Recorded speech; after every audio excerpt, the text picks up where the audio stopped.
people in your country that like to crash planes and stuff, that America's going over there. That's just... I have no dog in this fight between either of them. You won't because Peter.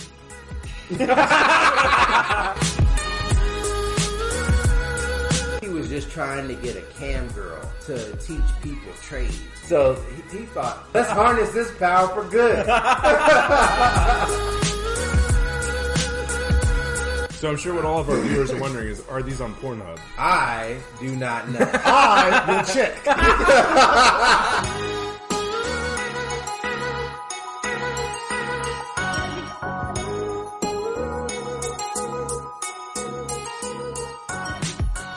Ladies and gentlemen, we the Unfiltered welcome you to the podcast.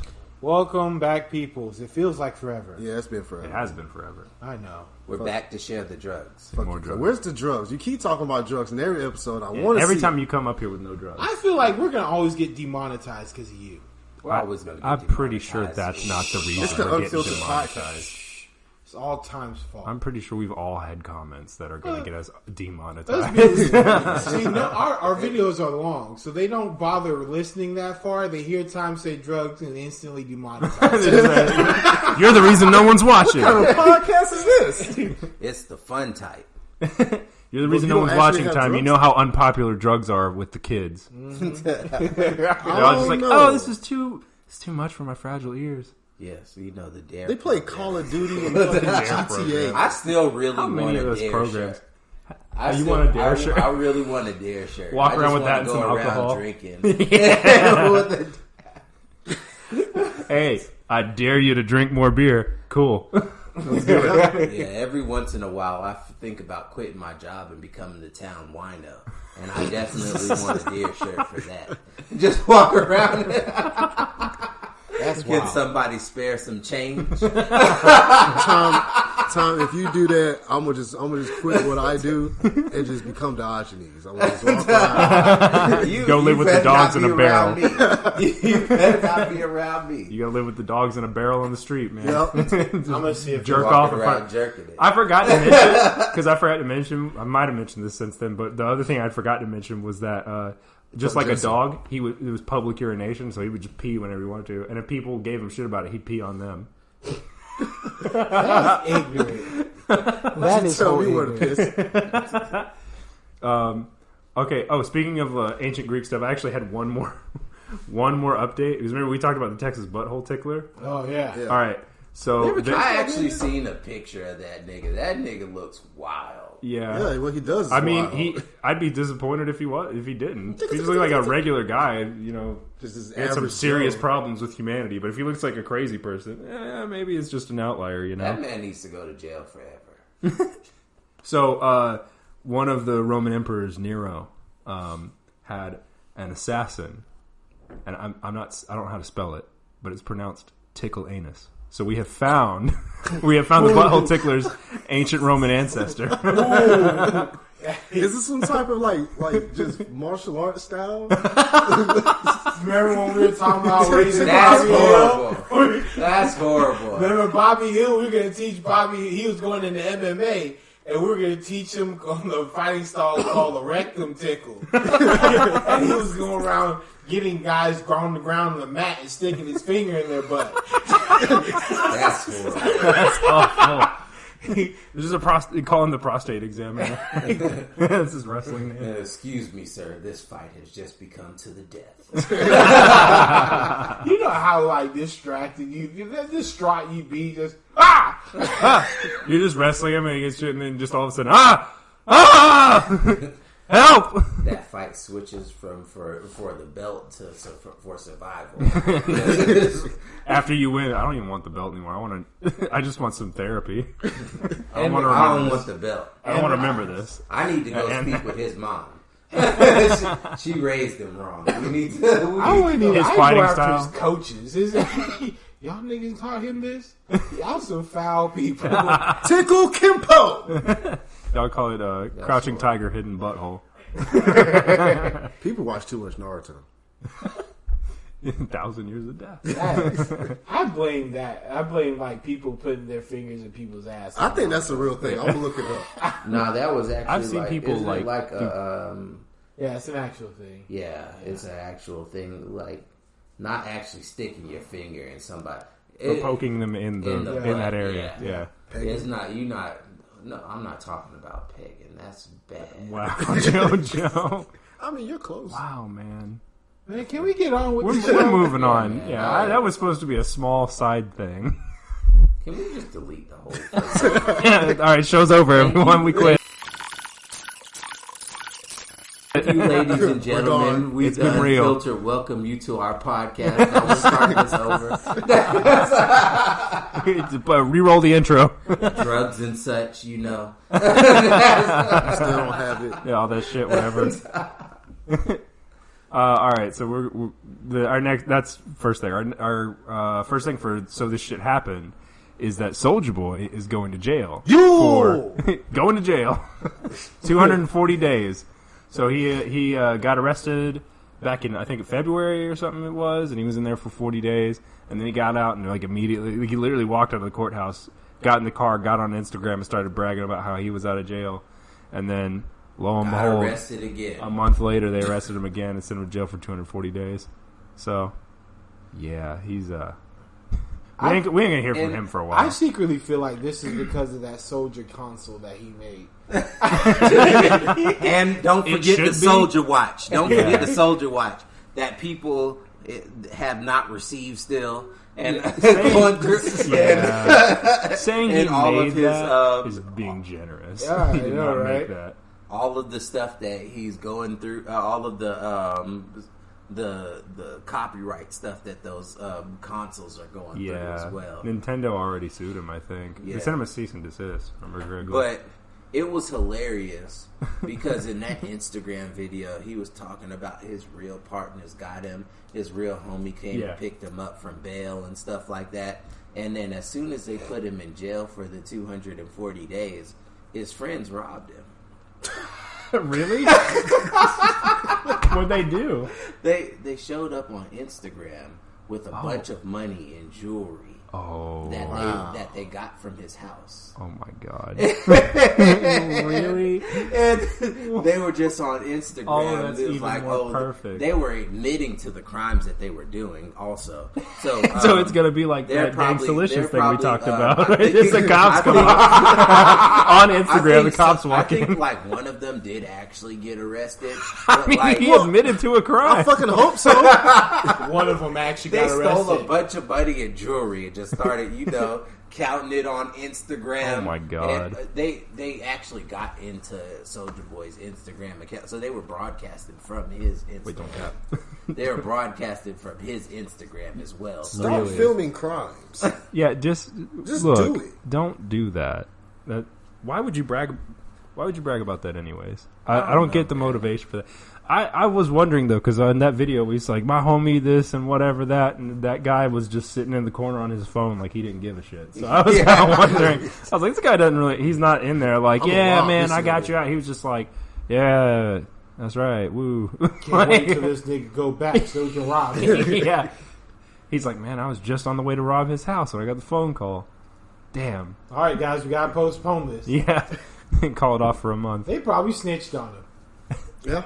I'm just. They had 240 days to do it, and they just first day. So they didn't even wait. So since he is going to have that 240-day stay, which probably is 200, since he already spent the 40 days to use that. Well, it was 20. He had spent 20 days, and so the judge decided to knock 40 days off.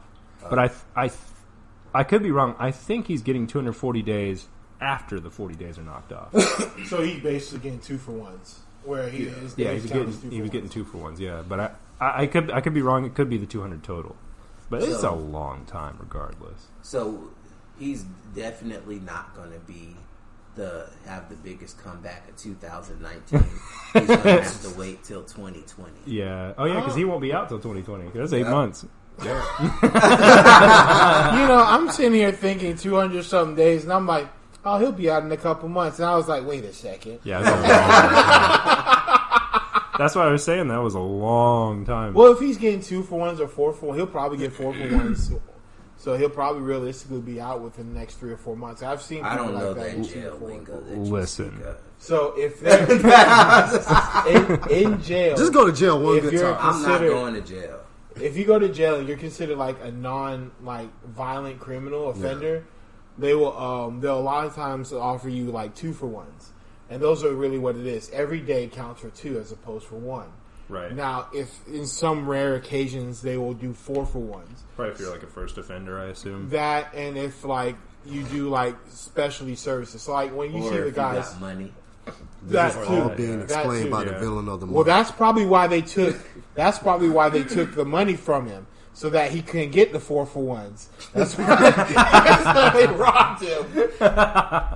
But that's what I was saying. That's what I was thinking in my head. I was like, "Oh, he'll be out next month or so," and I was like, "Holy shit, man! 200-some days really is like a whole year." Listen, if you're no one that has any say in this is listening to this podcast, but if for some reason you are, don't let this man out of jail.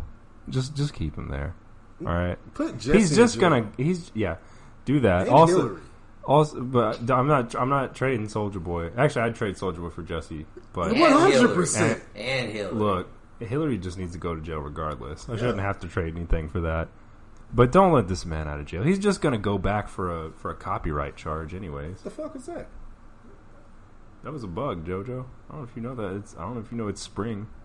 Yeah, man. There's bugs everywhere. It is. I'm gonna start outside. I gotta spray outside tomorrow. They come from the Pain dark. in the ass. Yeah, I hate spring. Yeah, me It's all the bugs come back. I miss Biggest fall. bullshit in the world. Fall, they're dying off. I don't know why, but I know this is off topic. We're already off. It's off topic. This train derailed like 5 minutes ago.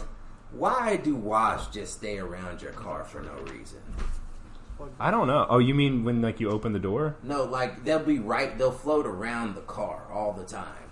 Wasps? Yeah. Oh, I guess because I don't know. I guess because it's hot or something. I don't know. Let me in. They do it more with my car is white, so they do it more with that one than like any other car. I don't get it. I've seen wasps. They nest in like wasps. They nest in like the rear view mirrors, the side mirrors of your cars. Yeah. Wasps will actually nest in the side mirrors of your cars. I'm gonna pressure wash that out next And hold that hood right too. If it's sitting there for too long. Yeah. I drive mine all the time. But I know for a fact I've seen, because I used to work for a dealership, and so I've seen like at used dealerships where wasps will nest in the side mirrors of cars. Oh hell no! Yeah, it's wild. Hell no! Like I remember, I was showing off a car because I used to work where he used to work at, and whatever. I popped the hood and I saw like 2 wasps fall just fly out. I was like, yeah, you don't want this one.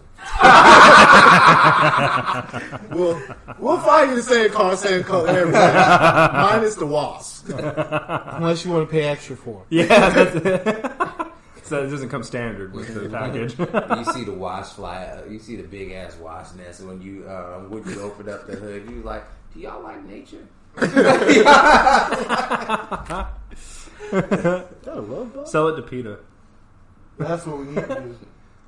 PETA steals the car because they Actually, I'm natural habitat for wasps. That'd be wild. Nah, they'll just euthanize the wasps. There's just too many of them. And for once, I'd agree. But yeah, I hate wasps.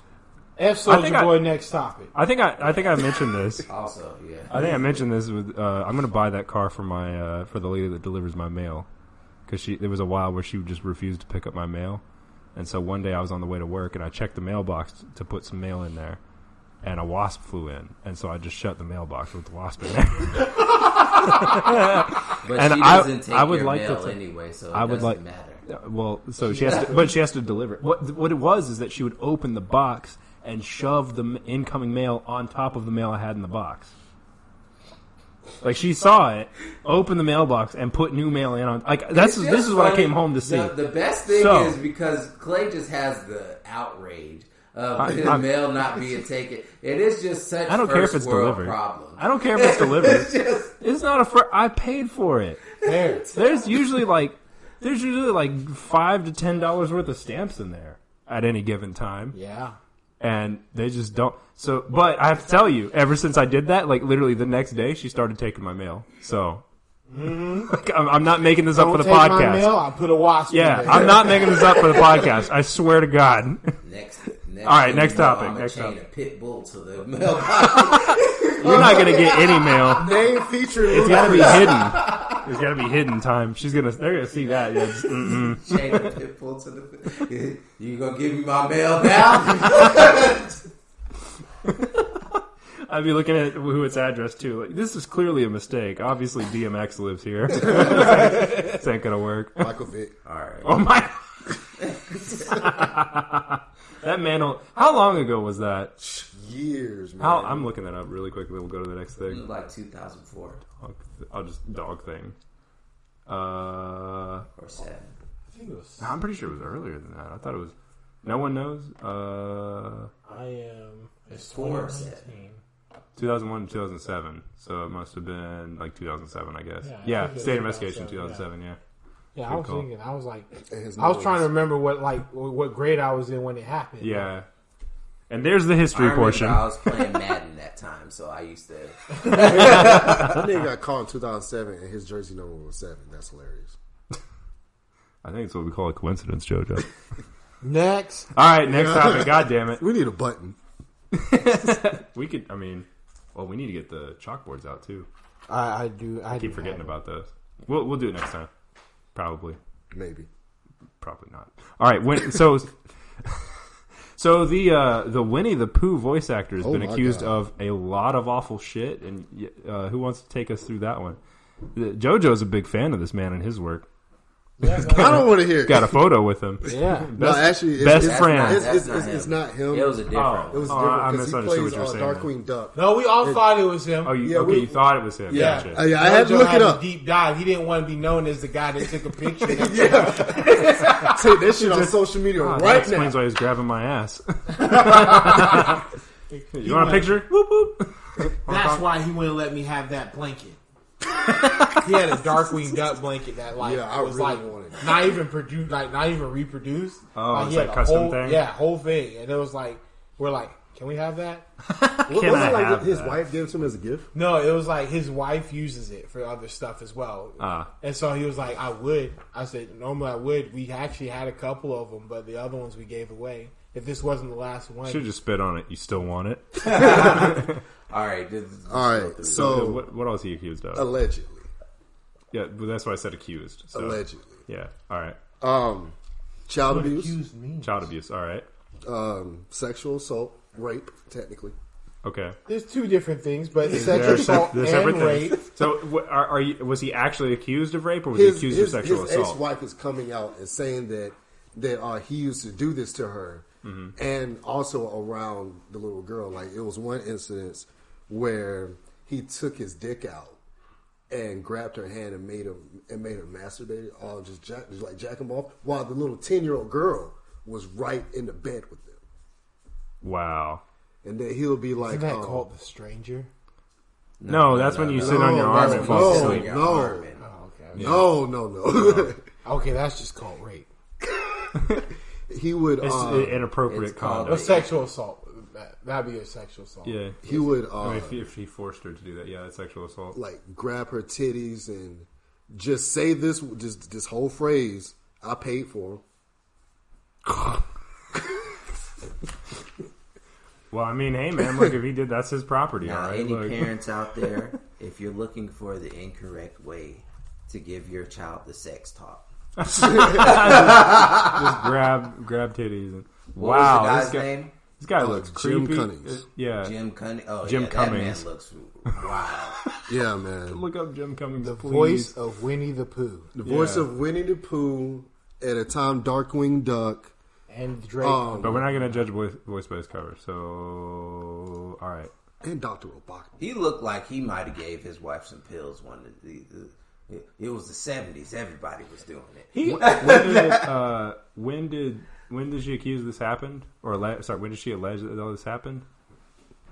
Divorce happened in 2011. Oh, wait, hold on. Stephanie Cummings filed a second restraining order against Rex and Utah That's after filing crazy one in that it's 2011. still like It's only been 8 years since. Well, 2011 is when they filed the restraining order. Oh, so this has been back in like 2001, 2002 age. Yeah, this could have been for I don't know. Or even longer. That is interesting. Also, animal abuse. Oh, yeah. If something about hitting a dog with a broom? Yeah, that and broke his leg. And also... You go ahead, man. So the dog peed in the house. So As dogs do. He put the dog in a metal bucket outside in 100-degree weather. Why didn't it just jump out of the bucket? No, he put the bucket upside down. Oh, my God. On top of the dog. Oh, my... So he... Yeah. Jesus Christ. So he basically like incubated that dog. He baked it. That is... Yeah. Did the dog die? No. That's amazing. It is really surprising he didn't die from that. Wow. Alleging that all this happened. Yeah. Allegedly. Hopefully because he He fixed the light. You didn't see that? The light turned on when you hit that bug. Just needed some elbow grease. Man. That's crazy. God damn it. You know, like Again, Jojo. I'm just getting all the people that you looked up to like when you were children were the niggas that did weird shit. Yeah. Except for Bill Cosby. He didn't do that. Yeah. Unless he actually did. Then he still ain't do it. Alright? Alright. Stephanie alleges Jim raped her in 2013 and sexually assaulted her on both occasions. Or on other occasions. Saying he often, without consent, would touch my butt, my groin, and my breasts, and demand sex from me in exchange for meeting his support obligations. Wow. Support obligation, okay. She claimed she wound up getting the first of 2 restraining orders against him in 2011 after he allegedly slapped her ass in front of their then 4-year-old daughter, then forcibly put his hand on the back of my neck and kissed me while holding me in place against the wall. On another occasion, she claims he said he was allowed to, and I quote, touch mommy's breasts since he had paid for them. Take my property. I'll take him back. Come out of the kitchen with a knife. Yep. I paid for these, give them back. I'm gonna leave you with what God gave you. Can you imagine? That'd be horrible. Imagine like the divorce proceedings. He's just like, I don't want anything other than that. No. You gotta cut him out. Like, I want my titties back. It's gonna be in this room, just a little mantle, her titties. Just mount them and mail them back to her. I don't want them. In court document. I often cry and masturbate into the silicone. Tell me I'm famous. What's this crusty shit on them? I don't understand. Oh, that's awful. Yeah. Oh my God, that's awful. Let me see. So, in court documents, Jim accused her of obscene distortions. Forcing, please, everyone, Gracie, myself, and especially you were all giggling and laughing. It was pleasant to have one moment of lightheartedness. We both erupted into laughter, he wrote per the site. Stephanie said she ended up moving with their daughters to Utah in 2017 to escape the situation, but when Jim came to stay so he could visit their kids, she woke up one night to find him standing over me with his erect penis in my hand. While one of the girls was asleep beside her. Hopefully, she then obtained a second restraining order, according to the site. Stephanie also alleges Jim abused their family puppy, once shattering its hip with a broom and on another occasion placing it inside a metal bucket outside the house on a day on which it was over 100 degrees and left it there for a long time until it came close to dying. He acknowledged in court documents that he put the pooch in a tub as a form of discipline and then forgot it was there for a while but claimed the pet was ultimately fine. Stephanie says they originally split because Jim was abusing alcohol, marijuana, and Adderall, and that since then he has shown up at her home uninvited while intoxicated or high on Adderall, but he countered that he has never taken that drug.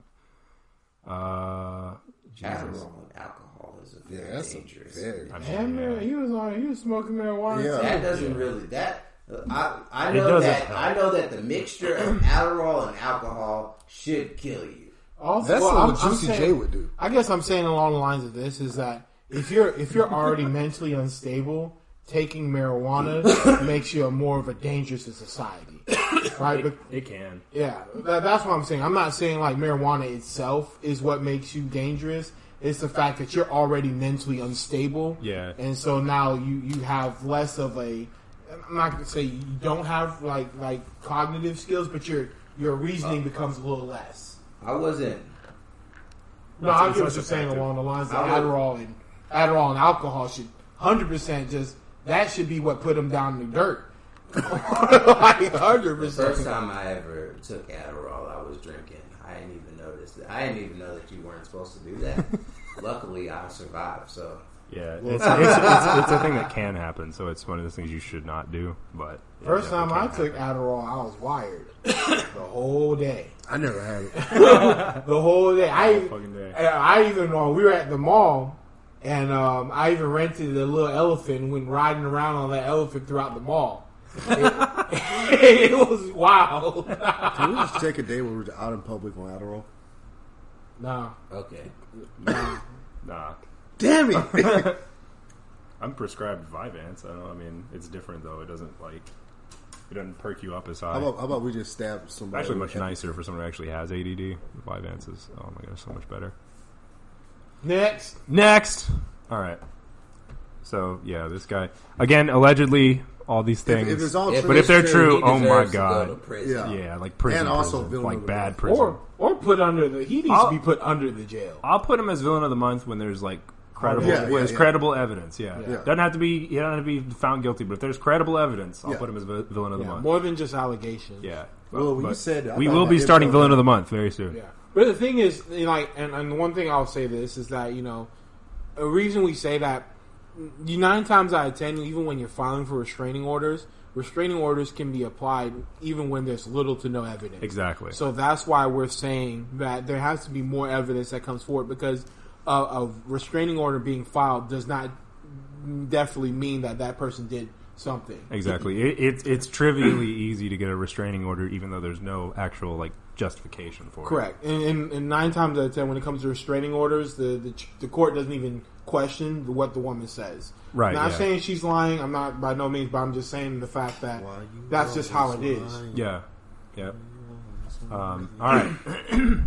Okay, so a grown man that can put his voice that high has something to hide. He voiced Winnie the Pooh. Does that apply to R. Kelly? And apply to R. Kelly, right? Nah. But he's actually guilty. But he's good. Because he can put his voice that high. So by your logic, I just real quick thing, because you said R. Kelly. I've been watching. All right, we were moving on, but carry on. Just real quick, I've been.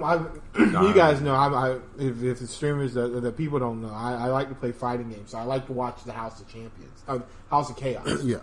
And the House of Champions is also good. Yeah, they are good. But the House of Chaos is hilarious because they have their own. If you watch their stream, they have the R. Kelly emotes, and they're there because he's fighting for his life.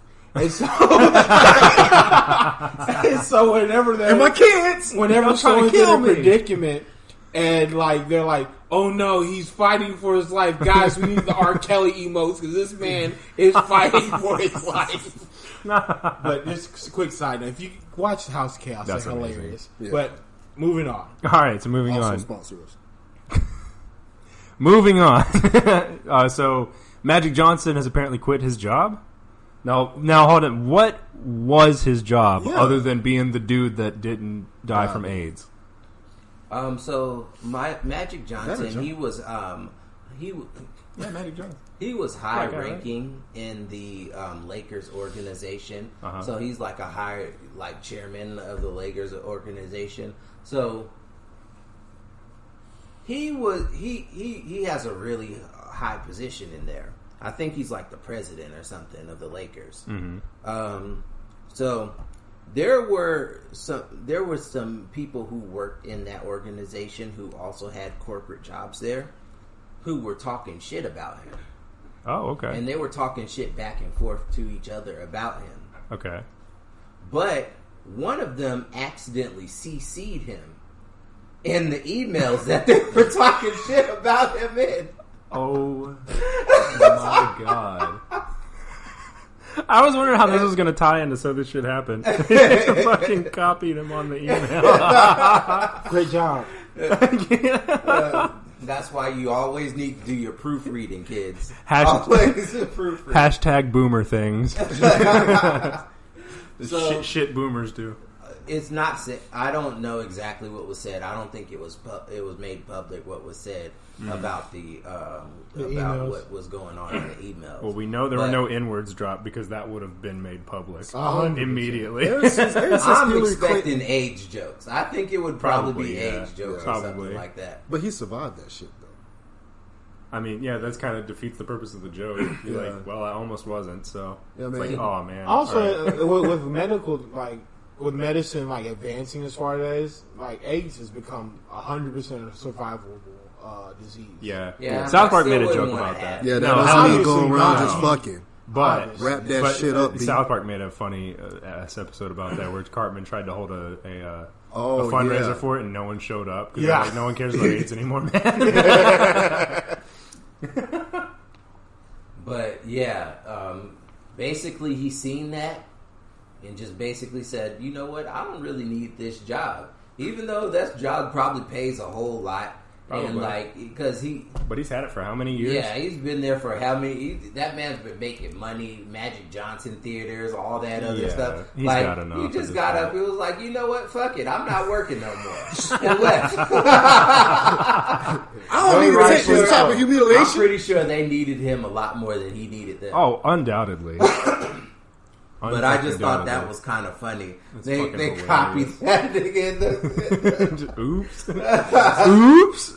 I wonder if there's ever going to be any like anything that they have to answer to, because that is like one of the higher ranking people in that organization. They're probably fired. Yeah, I don't know who they are, but their asses are probably getting fired. Like, depending on how much of an impact he has in the organization, realistically, because 9 times out of 10, just having his name tied to something increases the value. It's free marketing. So, like, for one thing. Yeah, 100%. So the thing is, they could just easily be like, look, come back, they're gone. And they're like, all right, yeah, I'll come back if they're gone. You know what I mean? I'd tell the Lakers are like one of the biggest sports organizations in America. Like 100%. Yeah. Like they. Yeah, right next to Overwatch. It's like 3. Shut up, Jojo. It's like 3 teams in America that are like the biggest teams ever, and it's like not biggest teams ever, but like or sports. It's like the Dallas Cowboys, Lakers, and the Yankees. Yeah. It doesn't matter. It doesn't matter what type of it doesn't matter what type of season they have. They're always going to be. Used to be the Chicago Bulls, not anymore. Yeah. Wow. Well, the Lakers were still a bigger organization than the Bulls. Oh, you're just talking about size. And like profitability. Yeah. Oh, I see. Okay, yeah. The Lakers. I thought you were talking about fame. No. Okay. The Lakers 100% fame too. Yeah, no, I understand they got a lot of fame, but I'm saying like there's other places. I feel like there's probably other places that rival. You mean like that? Whether they're doing well, like I'm not talking about like doing well in like their sport. But I'm talking well about known. They're leaders in the organization. Yeah, so like Lakers, Lakers right, lead basketball. The Cowboys lead football. Yeah. Surprisingly, and the Yankees lead baseball. Well, the Cowboys are like they're like the all-American football team. They market themselves for whatever reason. The thing with them is that I'm really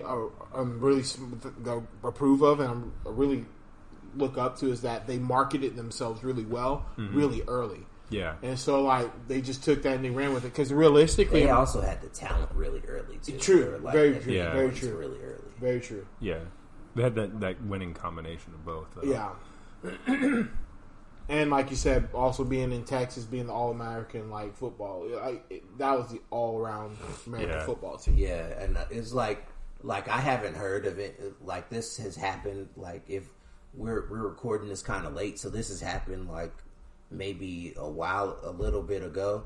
So like I've been trying to follow and see what was going on. I still haven't heard of any repercussions for any of the people that were involved. And I don't think that the Lakers, being as big as an organization as they are, should handle something with such like things that happen that are such unprofessional. Right, yeah. I mean, they shouldn't accept something that's that unprofessional. That's ridiculous. This isn't really late. We're just on black people time. Shut up. Okay. So he was president of the LA Lakers. Yeah. I see. Yeah. So like for the head honcho to just kind of like you kind of fuck off and be like, all right. fuck you. In my opinion, I felt like he would be the one of the people that can be like, well, you know what? I'm more powerful than you, and therefore this is what's going to happen to you. But rather than just be like, oh, well, you guys are fired. He just was like, you know what? I'll leave. I don't have to take this. He didn't go after their jobs or anything like that, which is a good statement towards his character. I agree. Yeah, I agree. Very noble. If it was me, I'd be petty. He also cited his desire to return to his role as an NBA ambassador. So, I mean, what is it? His wife's name's Cookie. Yeah. That's Cookies. All right. Girl, let me get some. Yeah, I was looking. I don't see any more updates on it. So he's, as far as what I can tell, he's still out of there. Yeah. So. And there's nothing happening to either one of the two that we're talking shit about. I mean. All right. So we got one more thing for so this shit happen. So there's a woman who is an athlete, and now she is being forced to take hormone suppressants for her unnaturally high testosterone production. Yeah. Now, so it's Cassius Mina. She's one of the like the gold for Olympics in like the 800 for South Africa for like multiple times. Testosterone's a hell of a drug, man. Yeah, I know, right? And so what's happened is the IAAF is they're basically saying that. Well, let's put some backstory behind. Well, I'll say the gender thing. They're saying that because she produces more testosterone than what is normally produced in a woman, that she has a edge over other women, and therefore she has to take hormones. She needs to take hormone suppressants in order to compete, and the court ruled in their favor. I see. And see, the thing is, this has been a case that she's been fighting with the IAAF for years. So the IAAF, they're headquartered in Monaco. Yeah, not Morocco, Monaco. It's a microstate on the French Riviera in Western Europe. Yeah, I love microstates. I'll just bookmark that. All right. So they're from there. So this is like a worldwide athletics federation now. Exactly. Okay. Okay. And so but the problem is they've been constantly after her. It's not like this one time thing. She and them have the organization themselves have been going back and forth, and they've recently just won a case in where they basically said, well, you know what, you can't compete now. And I think one of the main reasons for it is because of I hate to say this, is the trans community is now entering in sports. And so what people are now looking at, as opposed to just like this person's like me and Tyme had a discussion more or less. Like, she was born with this. She should be able to compete. This is something this is just a gift she was given. And I agree. I agree with that. I think where I'm playing devil's advocate at is that we're now in a realm where guys who are transitioning to be women are competing amongst women, and which is a different ballpark where we're competing, where we're comparing apples to oranges. Yeah. But because of that availability, now we have to scrutinize the margins for trans athletes. Yeah. Not only that, or even like if something, I guess it's hard to say. Like, my biggest thing was this: track and field, right, is a non-player interactive sport. Right. In most cases. Right. So it's strictly built on the ability of the person's athletic ability, right, and what their gifts and talents are. All right. And so my thought process, and this is trying to be as like I said, I don't agree with what they're doing, but like my thought process is trying to play the way where they can connect the two dots. That being the case, they have to level the playing field as much as possible, so it's not just a kind of like genetics dominated thing. You know what I mean? I get that, but that's something that you really have no like control over. So like, okay, if she's born with that, and they've already made the distinction that like, okay, we're going to have women in one thing, men in another thing. Right? Yeah. They made that distinction.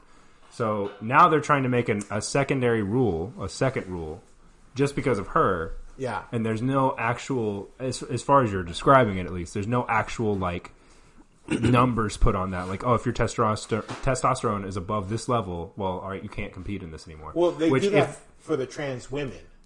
So like they're testing. Not in all sports. I mean, maybe this federation does. Not, but there's a lot of sports. places that don't. Yeah, I agree with you, and that's the problem. But I think that's where I didn't mean to cut you off. No, that's fine. But that's fine. That's where they're kind of like playing the line is like if they have to plan for that. Yeah. But what I was just like, I just don't think that if you were born a man, you shouldn't be able to compete in women's sports. Yeah, agree. Because one got if you were born a woman, you shouldn't be able to compete in men's sports.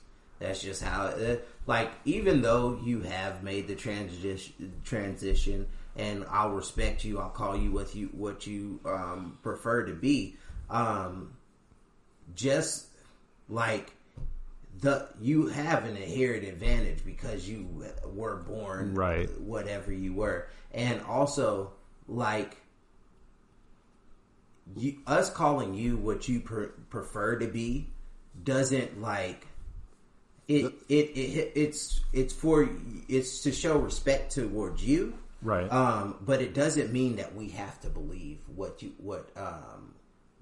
you prefer to be is what you actually are. We're showing our respect, right, towards you. So, and also, I want to point out that, like, because people make such a big deal about the hormone levels, they'll be like, well, their hormone levels are lower, so they should be allowed to compete. But the thing is that, like, okay, no, it's not all hormone levels. Like, if you grew up with a male body, and even if you try to transition and reduce your hormones, that is not going to change your bone structure. It's not going to change your musculature. Hell, it's not even going to change your skin, like the way that your skin is basically constructed on a fundamental level. And for as long as you were growing up as like either a man or a woman, you were building the muscle during that time. That just doesn't go away, right? And I mean, you're going to keep training too. Yeah. So, like, even if you take different hormones or whatever, it doesn't change your musculoskeletal structure, like just the basics of it. You're still going to have, like, broader shoulders. You're still going to have a thinner waist, and everything, and you're still going to have denser bones, which is just what I mean. That's the normal way that this works. So, and the fact that testosterone was pumping through your blood most of the times, you're that's what I'm saying, is that developed that already. Yeah. So there's already a higher, like, density. There's things with your ligament. I mean, everything is just, like, completely different. On and men tend to be able to take larger strides than women. So because they're usually taller. That's exactly. why, is they're usually taller. And so, like, you're going to be taller as well, just on average. I mean, just typically speaking. Yeah. So there's all these other things that factor in that's not just the hormones. And so what ends up happening is you have people that are, maybe could barely qualify in the men's pro sports, going into women's pro sports and just destroying dominating them. Yeah, and not in every sport, but in a lot of sports. There's certain sports that there's no real difference. There's certain sports that women are better in, but there's certain sports that men are better in.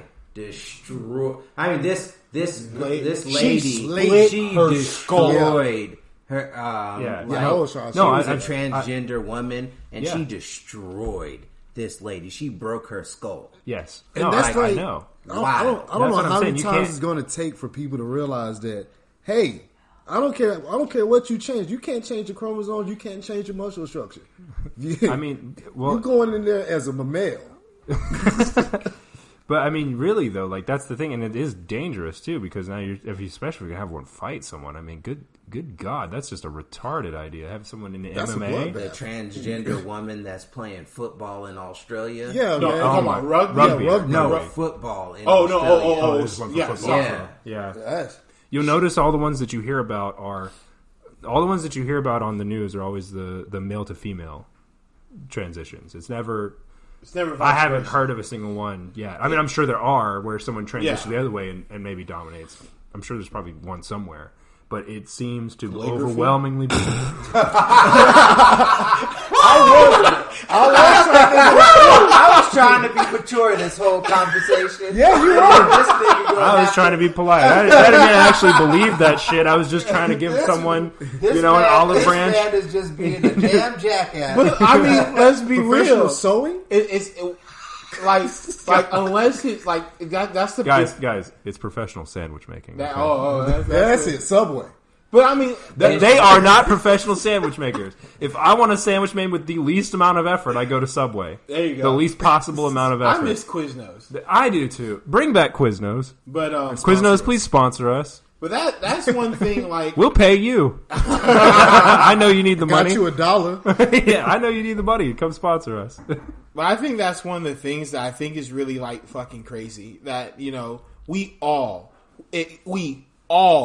acknowledge that if men and women were able to compete together, we would be in a predominantly male-driven sport. Well, that's why they created the gender separation in the first place. Exactly. So that women actually could and so compete. we're not going to exaggerate and act like men do not dominate in sports. It's because we're physically stronger. Right. We're built. Well, and I want to say, I was about to say, I've seen some women before. If anyone's going to get upset, we are not saying that we are pro athletes. By no means. You should see us. I can't run. I'm the only one who's not overweight. I'm definitely not athletic. For the sake of, I was in band. For the sake of argument, Was it marching band? We didn't have enough people to be a marching band. All right, That's bad. That's ass. y'all stood in the It was a bleachers private and played. school. Yeah, it was a private school. We had like 20 kids. But for the sake of argument, I'm A saying drum line of 3 people. for everyone that's listening, I'm saying for the sense of, all right, if person A and person B are born as natural man, natural woman, and they have the average, the bare minimum average of what a man would have and what a woman would have, and they follow the exact same training regimen, the man will instinctively have a better physique when it comes to strength, reflexes, inherently have. Yeah, Not instinctively, but inherently have. Yeah.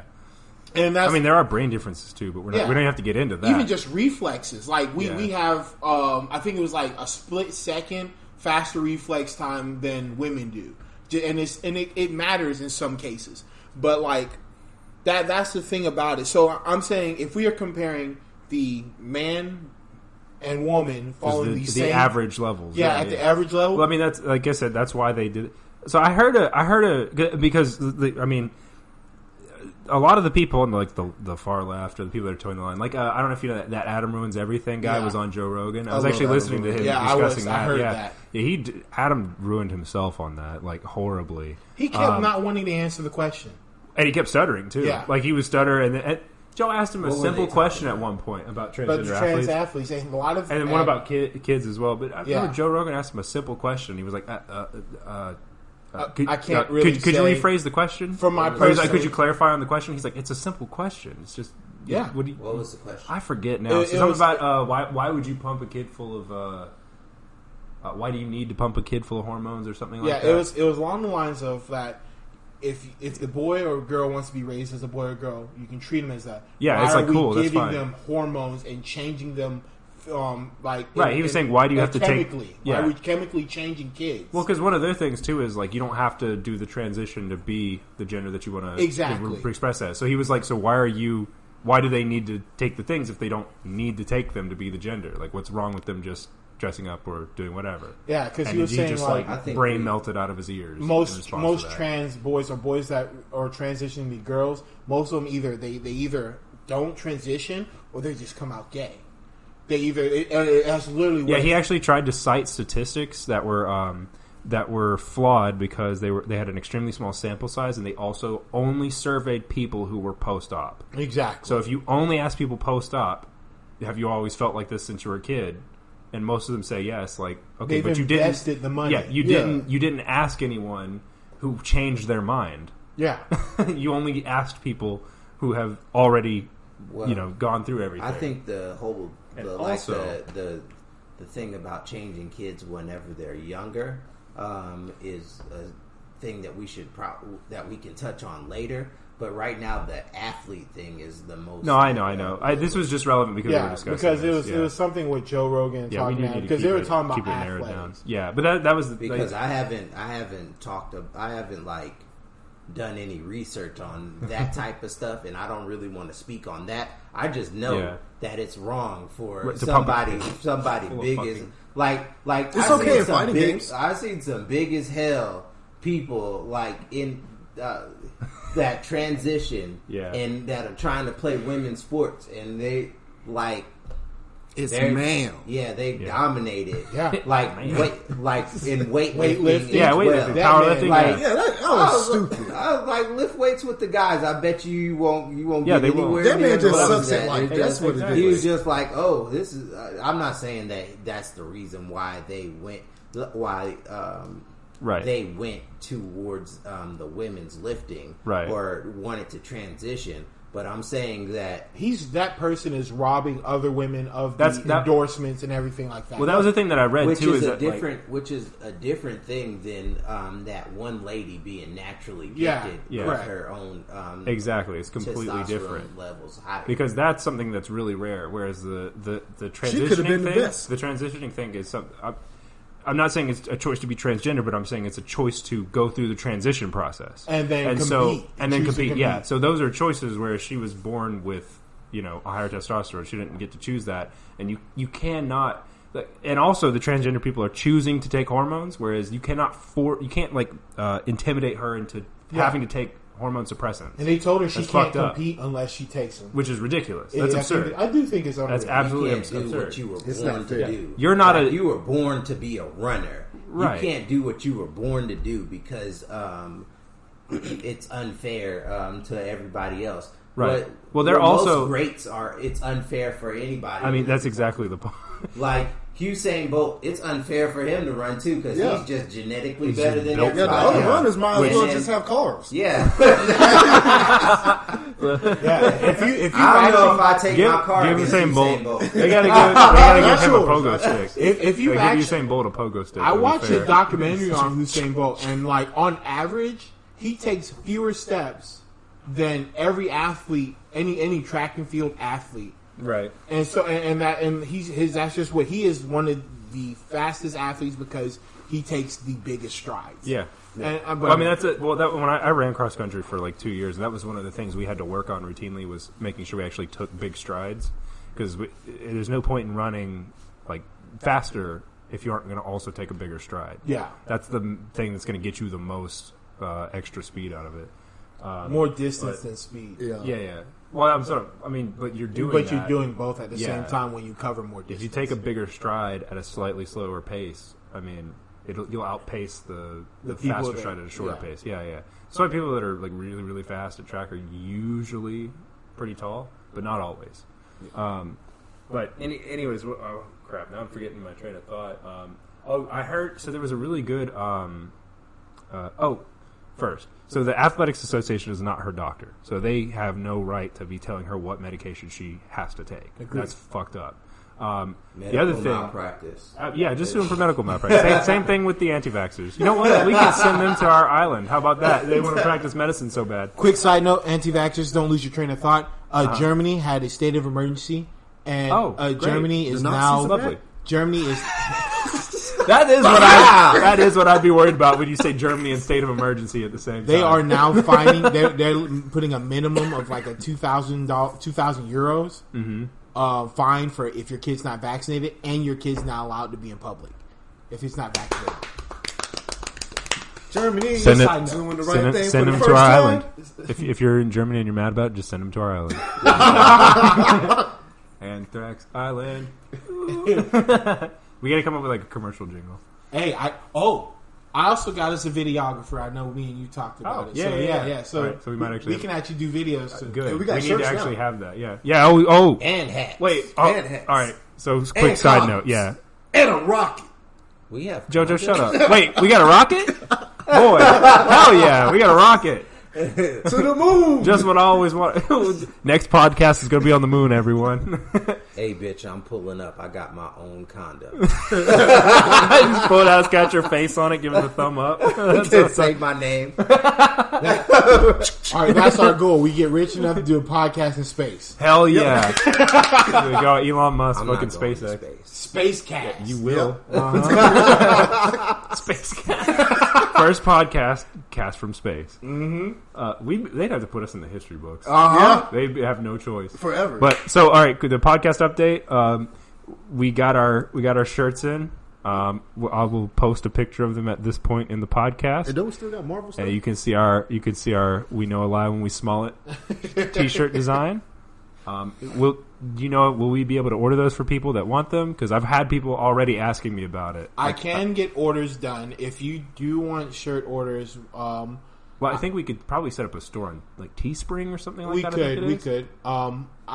We could set up a store. I think we'll let you guys know more on pricing. But as far as I can tell, on average, shirts will probably be anywhere between $20 to $25 per person. It's usually pretty standard. Yeah, depending on the size. So I think anywhere between small to a large or extra large, small to a extra large. Yeah, small to extra large is probably going to be around $20. It's extra if you need size fat. Yeah. And then anything after that's probably $25. But and guys, but that's just because of the suppliers. Things. Yeah.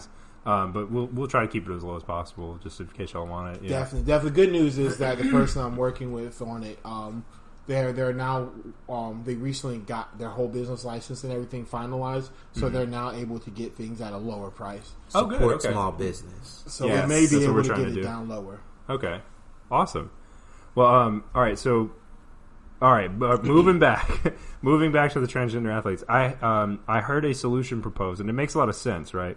So it's unfair to have men who can't qualify for like the pro leagues compete in the, or not can't qualify for the pro leagues, but should probably be in the pro leagues rather, competing in the women's leagues.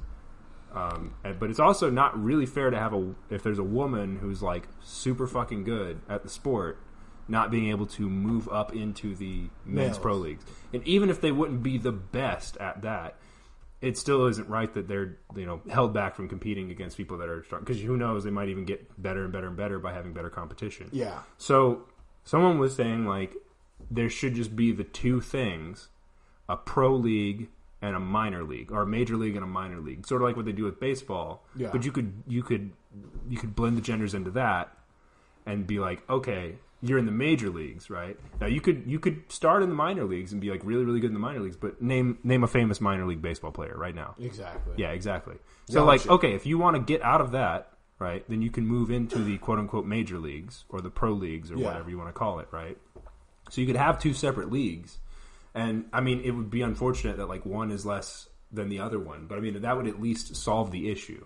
Now it would make it. What percentage of females would be able to go pro? Well, I know there wouldn't be many.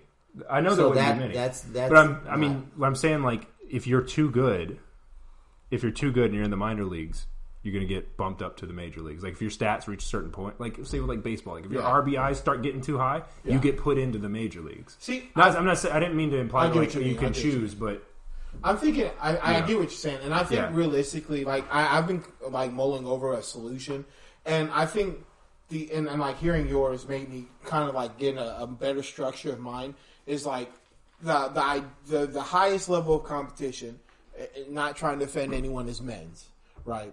So that men's in most sports, in most sports, right? In most sports. And so like the thing I'm saying, it would be that would apply to all of them. So whether men are better or whether women are better, you do the same thing. Yeah. Well, for each of them. Also, most sports are structured differently when it comes to men and women. Oh, absolutely. But I'm saying more or less along lines like let's take basketball. Basketball's the best one because let's say there's a men's league and there's the women's league for basketball. Yeah. And we have NBA, WNBA. Yeah, and we have a third league, which would be a step. I know, right? Until I see it on TV, and it's like, oh yeah, that's a thing. But dunk it. The fan goes wild. Yeah. Shouts out to the WNBA. But I don't watch any basketball. I'm just talking shit. But like, there's a third league in between. Yeah. Which would be considered a step above the women's, where you could. So you could absolutely do that. Like, and then you have the lower. So you can then at that point in time, what we would do is that the trans community, the men's that would the men who transition to women would play in that league, which would be a step above the women's league, and then the high level women that are dominating the women's league would have an opportunity to play at a higher level amongst other competitors that would be considered at a higher echelon. And then they can play in that league. So that league would technically be considered at a higher competitive level than the women's league, right? But a lower level than the men's league. So that you're not having all these crazy guys come out of nowhere going into women's league and dominating. Guys. Well, crazy good is what crazy, he means. Crazy good. Yeah, That's crazy what they're good. doing. Yeah, that's why I meant crazy, as in, crazy. like, He meant crazy broke, good. Yeah, that's why all like these dude that all runs these way faster. super athletic, talented individuals, right, that aren't dominating in the men's, right? They're not good enough, not good enough, but they're not realistically in the comparative. They're great, but they're not the best. And that's why they're not dominating, because they're not doing well enough to compete with the best. And they weren't dominating prior to that. Exactly. I mean, there's like the one exception of Bruce Jenner, but I don't think he'd be fit for competition now, anyways. So. Exactly. But then this league would you have 3 tiers. Yeah, and so then you'd have the men's. Right. We could call it the intermediate league. And then you have the women's. Well, I don't even mean men's, intermediate, and women's, because you wouldn't want to use the genders for it, because it wouldn't be gender segregated anyways, is what I'm saying. Well, no, not the middle league. The middle league wouldn't be gender segregated. But you have the men's league, like the NBA. So you have like the major league, the intermediate league, and a minor league, is what I'm saying. Well, that's in that case... I mean, I know there's already minor leagues, but I'm saying like 3 different things. That's it's not set up for gender things. I'm not saying create a separate one for... women who are really good, guys who aren't that good, and then all the transgender people. I'm saying set up completely gender-independent leagues where your participation in that league is determined solely by your performance ability. See, and so I feel like the minor leagues would root out the women. Because what happens is it depends on where you set the bars for everything. That's true. That's what I'm saying. I mean, you could easily like analyze. Okay, what are like the 3 levels of play? I'd have to see like a bunch of athletes' stats all together in one thing where I could do data analysis or whatever. But you could find averages. I would be shocked if there's not a generalized bell curve, right? Yeah. And then all you got to do is calculate the standard deviations for that and go, all right, here's the average. If you want to play in sports, you got to be above the average. So first standard deviation of your stats, that's league number 1. Second, if you're the second standard deviation, that's league number 2. And if you're in the third or past, which is only going to be like the top percent. Yeah, 10%. Right. I forget the exact numbers for this deviations or whatever, but the third standard deviation and above, now you're in the pro leagues. So if you raise your stats enough, you go to the next leagues.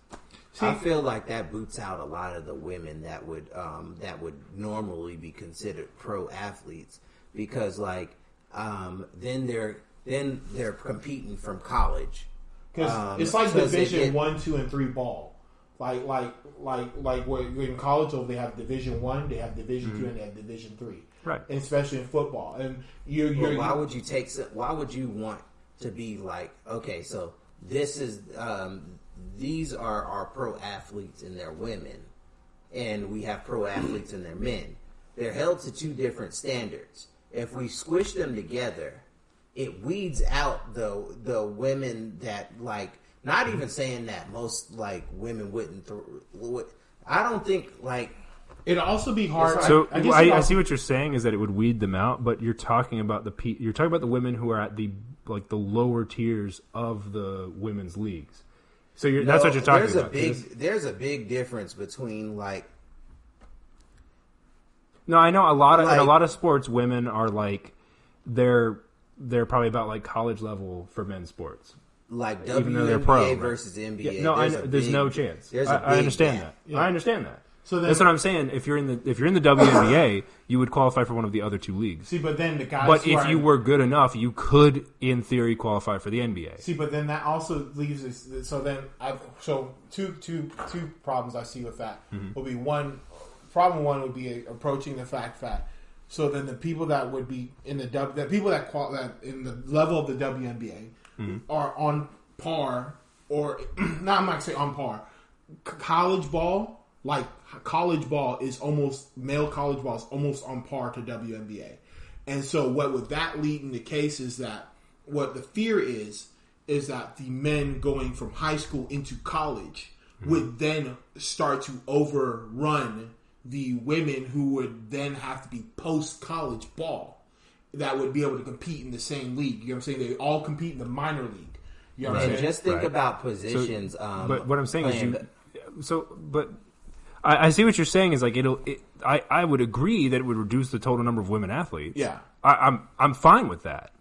I'm fine with it reducing the total number Because I would prefer that athletics is really just more about ability anyways. And you can have it be more focused on ability, because that's what qualifies you as an athlete. I don't care if you're a woman. I agree.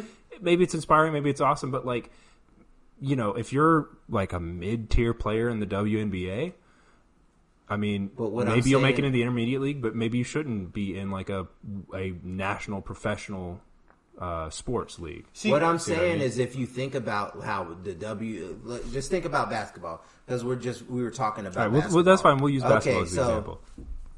Let's say that you're a really good female center, or a power forward. Okay. Those will not be able to play at all at a high level in that point in time at all. They're already not. They are. What you're saying is no, but you're calling it a high level because you put the name WNBA on it. But it's not. No. They're not in the NBA anyways. Do you see what I'm saying? I get what you're saying. It's because it's playing. It's basically them playing on like a. It's because of the size difference that they wouldn't be able to play because of that. That is their position. Their position uses size, and they typically play down low. They would not be able to compete. Like they would totally be weeded out. 100%. I get what you're saying. I get what you're saying. I get what you're saying. And like those people at that point in time shouldn't on that level be considered pros. And that's because I do want to respond to it because I see what you're saying, but I would disagree that like size is the only determining factor for a power forward or a center. I know that it matters, but there are tall women, and they're not going to be as tall as the men on average, but they're also not going to be in the NBA. They're not going to what was formerly the NBA. They're not going to be in the tier 1 level. They're going to be down at the tier 2 or something else, where there's either smaller or less skilled men. Does that make sense? And that's if they're able to compete with them. They're going to be paired up with people who are going to be at a similar level of performance. That's all you're doing is pairing people with a similar level of performance. Yeah. Now, there will be fewer women that meet these standards, which is fine with me. See, and you could put an even lower one. Like, if you really want to encapsulate all of it, you could have even lower tiers. Now, like, it doesn't have to be 1, 2, 3, or 4. At that point in those time, positions size is so.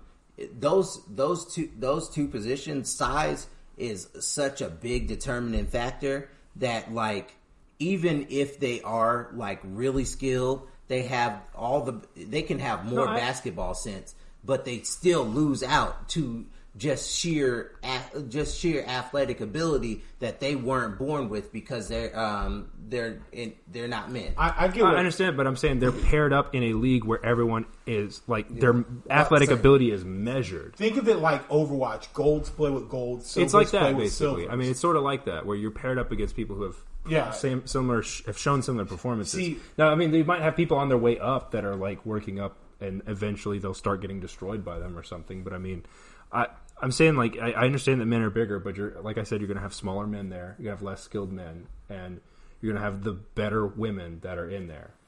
In those positions. The only issue I have with that is, and this is realistically, is because of the fact that when you do things like that, you inherently you put a kind of like a. I guess the mentality men is better than women. That's essentially the mentality I would go amongst which it. I disagree. Well, I'm not saying they're better, but at certain athletics, on average, men are better. I agree with you, and so I'm not. It's meritocratic. It's you earn it. Well, we would also then have to be in the NBA. We would have to figure out what we would base our average on as well. Right, but like I said, you'd have to see the data. I'm just saying, the nitty gritty details of it aren't a reason that this is a bad idea necessarily. No, you'd have to actually look at the details. But I mean, I can tell you now that it'll be a distribution. It'll be probably a pretty standard distribution. They will have some overlap. The peak for the women's will be behind the men's. It'll be different for every sport, but it'll be behind the men's for the ones that we're talking about. Yeah, and so you can find the average of either one or both, or you can set the average wherever you want, or the cutoff point, the minimum cutoff point, and then you work from standard deviations from there. Yeah, I get that, and I'm saying more along the lines of like let's just put it in general. Competitive sport in general is one is a cut above. Getting into it is already hard enough as is, especially when it's already gender separated, right? So, what I'm saying at that point in time, when you mix it, you lower the standard. You inherently lower the standards for men and inherently higher the standards for women. I get what you... No. So, I understand why you're saying that, but this wouldn't be lowering the standards for the things that are already in place. This would be creating something completely different. Yeah. You see what I'm saying? So, you might lower the minimum standard, but you're not lowering the standard for being a pro. I agree. I'm not talking about top tier. I know the standards of being the Kobe's or the Shaqs of the league, right? I'm not talking about that. I'm talking about being the tier... 3 and 2s, right? That's what I'm more concerned about. The tier 1s, anyone that's in tier 1s, completely under men, women, whoever's in there, completely earned that. I agree with you 100%. And I think that the women that make it to that level deserve it and deserve every right to be able to play at that level and earn that opportunity of money and so on and so forth, endorsement. Okay. I agree with that. Okay. My issue is with the lower levels. Because and it's the only reason I have issue with it is because what happens is and the only problem, like I said, and you say you're fine with, is that women would exponentially be weeded out of the sport. It wouldn't be exponential. I mean, I'm just it's not going to be exponential. They're going to be weeded out. There's going to be less women. I'm a mathematician. Yeah. So you say exponential, it means a specific thing. I'm sorry if I'm misunderstanding. That's fair. I might be misunderstanding you. No, that's fair. But there's going to be a lot less. There will be a significant decrease in women in the sport. What's wrong with that? What's wrong with that is that the women that have gotten the opportunities, a lot more women lose opportunities to have the ability to play a sport they love and earn a living from it. They don't lose the ability to play it. They lose the ability to earn a living from it. Right. And that, in my opinion, I guess I understand that it's like in the system and on paper, like there's nothing wrong with that. They should be able to compete at that level to earn a living from it. But then at that point, I understand that it's reducing. I just disagree with this whole idea. I feel like there is already a separation there's already a separation that works. There's a status quo that works. There's a men's league. There's a women's league. Mm-hmm. We don't need to put anything together. People who are fans of the women's league that want to go and watch, because if you watch the WNBA, the way it is watch now, the NBA, it's totally different. They're totally different two styles of play, and that's WNBA made is more strategic than NBA. That's made based on like the fact that they are playing. They are playing because of the resources they have. Yeah, and if we were to mix them,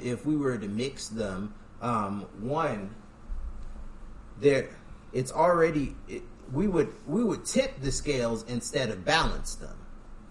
Well, what he's saying is we would get the average and we would balance the scales. And that what we would put at that point in time, you have to earn the right to be in that. So you could make however many number of leagues. I haven't made any determination on that, right? Gotcha. But you could pick whatever number of leagues. But you can set the balance for that. You can set the standards for that league, and then that league is balanced because all the people in there have a certain skill set, a certain skill level. So you don't have the issue with people like this woman who has more testosterone, right? She probably has a slightly manlier build, I would imagine. Hopefully she's not the one that guy called a Viking. But you have that would be balanced. Is the big woman still here? And as to what you were saying, I understand that fewer women would be able to make a living off of it. Like, I get that. I appreciate that. And I understand that might be upsetting for some people. But, like, what other job do you get to underperform at compared to, like, a different version of that job? That's fair. And still make a living off of it. I'm saying, just because you love it, not underperforming. Well, in comparative to what the top tiers. So they're underperforming. I'm talking about like the lower, lower quadrant, lower half. Yeah, we'll say lower half just to be generous of the WNBA. That's underperforming for the WNBA, but the WNBA is performance, it's already considered underperforming. It's different, and I appreciate that it's different, but also the stats, like just the raw stats and power and everything is lower. So, I get it. Yeah, that's what I'm saying is like, you're not entitled to make money off of something that you love just because you love it. And it's not that you wouldn't make money. It's not like if you don't make the WNBA, you can't make money playing basketball. You won't make enough, maybe, or won't make a lot. You might have to play in like some minor league somewhere or whatever, or a local league or something like that. But you can still play it. You can still make money off of it. You just aren't going to be at this level of competition. So I've always kind of felt like a lot of the women's sports, in a lot of ways, are just the same thing but with a lower bar. I get it. Right? I get it. And so I think because the whole point with athletics is to inspire competition, inspire fairness, and all of that, right? And so you could actually try to balance everything based on performance, which is what actually matters in athletics. I get what you're saying. So instead of being the best performer amongst the underperformers, right? Can have the best performers compete with the best performers, right? And the underperformers compete with underperformers, right? I get it. That's all I'm saying. It makes sense to me. It's basically what they do in video games. Yeah, with with the bronze, silver, elo. Yeah, with elo elos. levels. Yeah. It's basically that. So. And like I said, the nitty-gritty details you can work that can be worked out, and maybe as you're exploring this idea, it turns out there's something there that's unforeseen that makes it not work. Or whatever. I get what you say, but it is adjustable. You know I see what you're saying. I get it. I get what you're saying, but I still disagree. Okay, I mean you can do that for taxes. Do what? Shut up. Disagree for taxes? Yeah, he does. Yeah, he disagrees with taxes. Still happens. See what we can do later on, guys. Let us know because I think it makes sense. Let us know in the comments and in the likes and whatnot. Yeah, actually, do please comment. Yeah. And we will definitely, if we get enough people talking about this, we'll do a special 30-minute deep dive into it. We'll do some actual. Yeah, I will actually do some research. I'll look at the numbers and figure out averaging and how you would average the numbers. I'll try to actually come up with the system. Because this wasn't even my idea. I'm just kind of was thinking about it after the guy proposed it. And I'll go home and start doing on the mail. I don't read. But yeah, I see where this won't be medical records this time. I know, right? All right, that would end up being a lot longer than I thought it was going to be. Yeah, I think we have one more subject. But it's a serious thing. Well, we got one more subject, and then we're going to go to the break. So we have a new segment. All right, cue music. I'll probably forget. That was horrible. I was going to put music. I'm probably end up forgetting it now. The more you know, I music. hate Jojo. No, man, our new segment is called Unfiltered Facts. And so Will he's here for our very first segment of this. I'm so proud. Guys, I don't know if you guys know this, but I love random facts and just finding out great things. Oh my God. I mean, it's amazing. Tyme knows I'm a repository of useless facts. Oh, 100%. I feel the same way. Completely useless. So I'm going to give you one for today.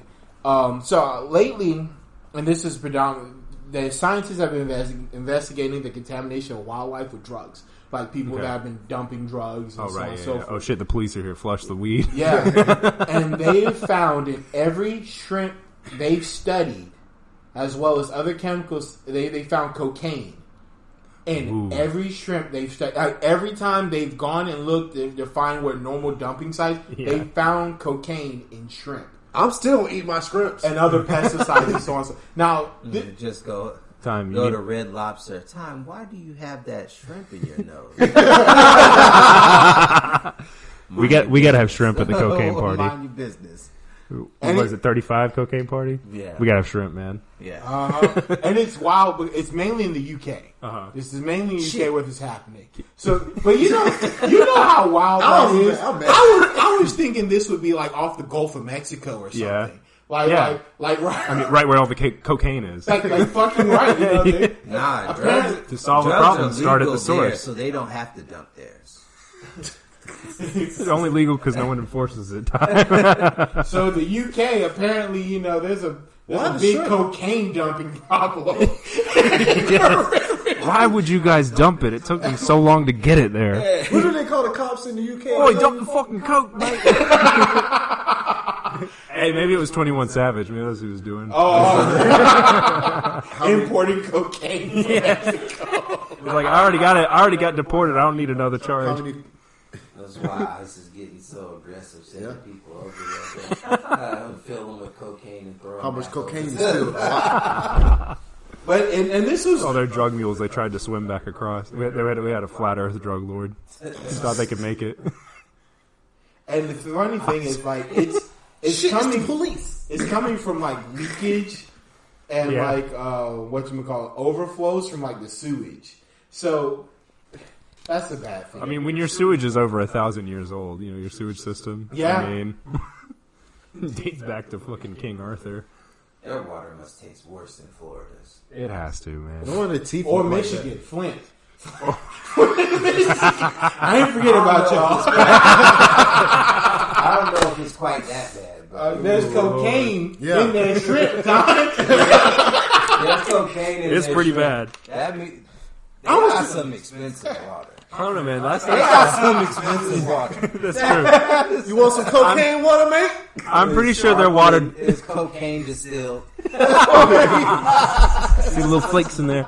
That is wild. Could you imagine getting a water filter and just filtering all the cocaine out and just doing it?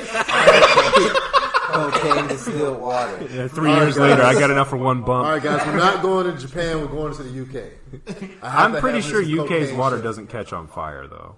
That's what happened in Flint. I saw someone light their sink on fire. I did see that. They turned the water on, the water started coming off, and they lit it on fire, and their sink was just a flamethrower.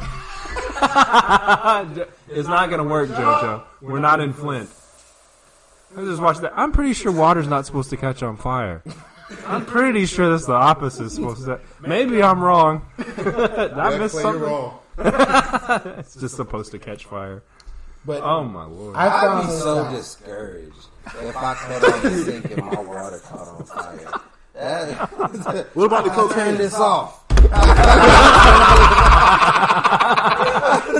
Can't throw more water on it. Start spitting it. Even my spit's catching on fire. What is this? Could you imagine, like, really, God, like the level of like.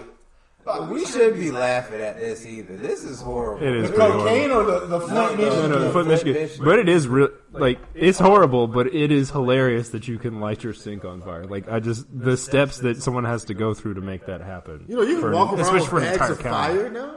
How bad do you have to fuck everything up? You could. If you're in Flint, you can walk around with bags of fire. Yeah. Water balloons and a lighter. You can fucking it up. You can make Molotov cocktails out of your sink. Oh no! Oven don't work. Turn the water on. Yeah, the grill's broken, guys. That's all good, man. Just put a grate underneath the sink. Run some water over it. Wow. Oh, yeah, nice and cooked now. Store the hell out of it. Good way to get chemicals in your food. The water that you can't drink mixed with the food now that you can't eat. There's just extra flavor on that char, you know? No, see, now you don't have to season your food. The fire is burning all the bad stuff out the water.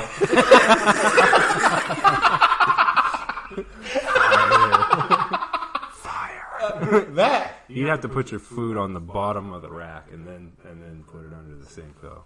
You can't have that direct heat on it. That's no good. no, You gotta get those grill marks, man. I tell you, it's gonna chart. Just put it between two little racks. I just fill my sink up with water and just light it. Or you could do that. You like a little rotisserie? But it might run out, man. Oh, yo, you gotta get. See, it'd be even better because you get one of those little spray handles and you just put a little flambe that Clay, shit. please draw a crew. Water would be a viable fire starter in Flint. Like a fire. I need to start my fireplace. They never fixed that, right? As far as I know, they did. They I think did. it has actually. I think they've fixed most. They of better it. fix that. That's a problem. Now they fixed that within like a couple months. The fire thing? Yeah, that's been. Yeah. That's not No, been I'm fixed. Just talking about Flint, the fire. the water I'm in talking general. about their water. Yeah. Yeah. Did their water situation ever improve? I keep hearing that they're still working on it, but that's not really. It's coming from like credible sources, so I don't really know. Like We it's can crazy, take a trip it's and crazy find out. that we've been in a like if it still hasn't, it's crazy that we're in America and they still that'd be won't fucked up. That'd be fucked. What did Flint do to piss God off to turn water into fire? I turned water into wine. Last time it was a bush. Now he's just fucking with us. You know, he did say he wouldn't end the world with water anymore. Yeah. So Starts flooding. I gotcha. Lightning strikes. silly guy, we learned to swim.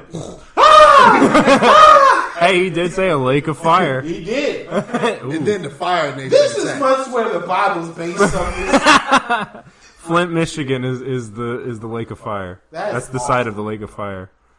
I can't see. If you're in But Michigan, it's you should cocaine, leave. though. Also, hashtag nuke Michigan, because I haven't said that on the show yet. That's horrible. Hashtag nuke They will Michigan. blow the fuck up. It's all problem gone. Like, You know, Not solved, but problem you'd gone. probably blow it up they like fix at a lower. I don't know. I don't have time to read all that shit. You'd probably blow it up at a higher level because not only would like the bomb itself like blow it up, but the impact of the fire from the you'd ignite all the suppository water. Cocaine? Shrimp. Cocaine shrimp, yeah. shrimps. Cocaine I shrimp. like my shrimps on rocks. Cocaine Get rocks. away from Fried the shrimp. Michigan, Cocaine shrimp.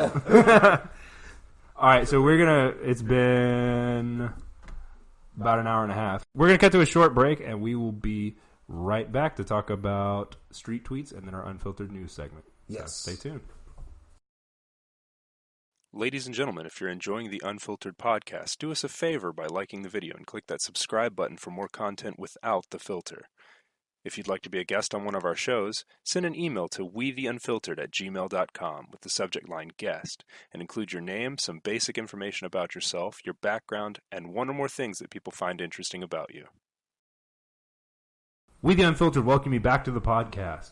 What's up, guys? What up, niggas? We're back. I was so hungry. Most of us I got was food. too. Well, a little bit. Food and a smoke. Yeah. So that's what we do during our breaks, if anyone was wondering. That's where the drugs are consumed. I mean, Cigarettes, I don't guess. tell them. All right, so we're going to start with street tweets. And first up, we've got a woke Melbourne gender pay gap cafe had to shut down. Yeah. Now, the people that ran it claimed that it had nothing to do with their profits or whatever. They're like, we're just tired of running the business and all this shit. But, like, if it's profitable, you're not going to be tired of running the business. You just hire someone to do it for you. Fucking exactly. That's disgusting, Jojo. Shut up. Way to make everyone take us seriously now. And that's I was following that when they first announced it. They were charging men 18% more. And they also had priority seating for women. So if you were a dude and some woman came in after you to get in line, you'd be bumped back in the line. Correct. Shit. That's like, I'm not going to say it's Rosa Parks It's level. borderline but it's segregation. It's Yes. borderline Rosa It's like Parks Jim level. Crow era. Yeah. I mean, Wow. they did it to make a point and then went out of business. So fucking bravo. Point received. Yeah, point received. Not leave. You're a moron. You lost money. Point. If you treat your customers bad, then they won't spend their money with you. Yes. It's just, As if we needed confirmation of that, And all- controversial theory right there. If I treat my just customers sit like outside, shit. sit outside the cafe. Just be, psst, hey, you. Can you go in there and buy me a coffee? And all the woke beta males that like That actually went and that paid. went, you forced them to pay more, and they were supporting your shop, and then they can't afford your fuck ass coffee. Your fuck ass coffee. Keep This is $2. 100%. Your fuck ass coffee. $2.36. What the fuck? That's It's wild. so stupid. It was It was like shrill harpy like women, and then a bunch of soy boys. That was their customer base. I can't believe that wasn't a big enough customer base to run a fucking cafe. oh my gosh, Those things run themselves. How do you run a cafe and go out of business? easy. You a ostracize fuckhead. half your community. Yeah, exactly. You market to no one except for this tiny little minority of people. You know which cafe's still up? The one that's still run by a bunch of fucking retards. Yeah, Because they don't charge people more. Well, sub minimum wage as well. Yeah, I'm sure. yeah, they don't That plays charge a part. people more, and they pay their employees exponentially less. No matter what, even if you're like one of those fuck niggas that'll just let somebody cut in front of you and let them overcharge you, you still are an adult. You have a time limit on what you can and what you can. Like, you can't sit there. Oh, I want to support you, so I'm going to wait 15 minutes extra for my coffee so I can go to work in the morning. It was like, you know what? Fuck you. I'm going to Starbucks. Yeah, and I'm gonna get me my fucking coffee. They're racist, man. Where a line fucking means something. Yeah, exactly. Excuse me, I like the gelato. Can you please step behind that lady, please? Yeah, gelato is ice cream, right? You finally made it up to it is ice cream. You finally made it up to the counter. He shut the hell up, Jojo. I'm tired of you. Man, I don't drink coffee, man. Actually, I can't can't drink coffee. So. But you're saying you make it up to the counter. And you make it up to the counter as soon as you get there. You're like, I'll have a. Oh, sorry, sir. This lady just walked in. You gotta hang on.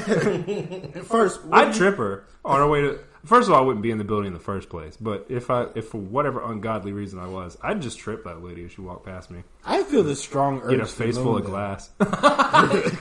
Damn it! They went out. We could have done that as a publicity stunt. We still got to figure out something. We could have gone to Melbourne and just walk in that cafe, just drop. It'll be. And then they ban us from the building. Like, all right, and then we go out on the street and stick them on the windows. Y'all see that one video where there was a lady in a cafe? She got real mad and she shit on the floor. Yes, and threw it at. No, she didn't shit on the floor. She shit in her hand and threw it at someone. She shit in the floor. The one I saw, this lady, she squatted down, shit in her hand, and then threw it at the employee. Yeah. I saw that. That's unacceptable. I don't know how she'd still be living afterwards, because I would have definitely killed her. Turd Kimpo. That's unacceptable. I would have seen red. That would be Crouching Woman, Hidden Dookie.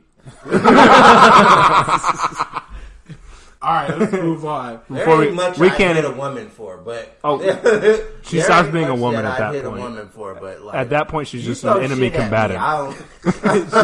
She's not a woman; she's an enemy combatant at that point. Yeah, whatever you get, this is coming for you.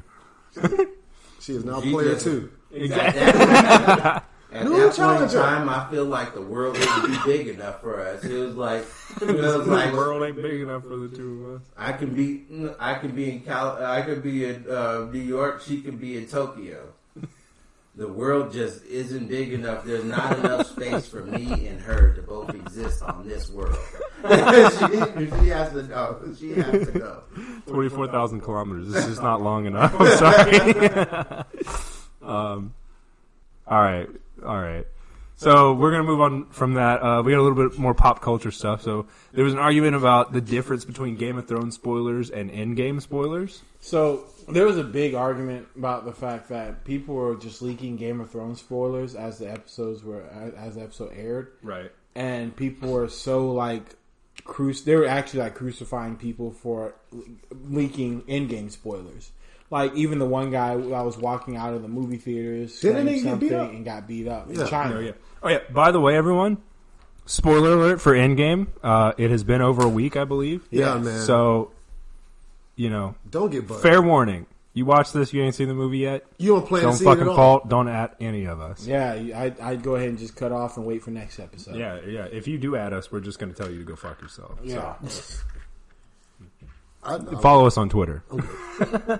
But the thing about it was, the argument was, what's the difference between Game of Thrones spoilers and Endgame spoilers? Endgame spoilers, especially what the episode that Game of Thrones had was the one where Arya killed the White Walker King. Yeah, Night King. The Night King, right? Also, Game of Thrones spoilers if you haven't seen that. Oh yeah, we probably should. Spoilers everywhere. I don't watch that show. That one's been spoiled like shit. Yeah, but they even made T-shirts. Really, I think that Game of Thrones, things like Game of Thrones, Walking Dead, since they happen, like they're big shows that happen on a very large scale. There's also like social medias made for them. It's like those are like interactive shows. So as they're going on, people are talking about them and conversing and making up their theories and stuff like that. That is true. And I think that's where the difference lies, as opposed to like movies. Whenever you can go, there's not a set time in which you can watch Endgame. Endgame airs this point in time. Well, no, it was everywhere. It's going to be on in this theater from this time to this time, and you can go see it. It's a very broad amount of time, and there's no expectation that everyone will see it at one point. Yeah, the main difference was that Game of Thrones is going to air, and whether you like it or not, and Endgames is going to be seen at whenever is more convenient for you. But I also venture to say, with the way HBO is running Game of Thrones, especially most recently with HBO Now, is that you're watching it at your convenience. It's no longer it's not like Walking Dead, where you go to AMC and that episode airs worldwide at that time. Mm-hmm. It's released at that time, and you're able to watch it at any point after that time. So in that same sense, it's no different than the movies. It's released at a set date. You choose when you want to watch it, and then whether you say anything about it or not is upon you. So, in that's why I'm saying, in the sense of how streaming has worked now and how HBO is setting their stuff up now, it's different. I understand that, but that show, HBO always wasn't like that with that show. And if whenever it was coming up throughout the seasons, if it was always like, oh, cool, did you just see what happened on Game of Thrones while you're watching it, while everybody, it's like an interactive thing. Everybody's watching it around the world. Well, that's if it started like that, then it's like that's the same thing with Marvel movies. All their movies were like that. The only time they started with Seven Silence was Infinity War and Endgame. I think with their Star Wars started it, though. Yeah, I think Star Wars technically started it. Yeah.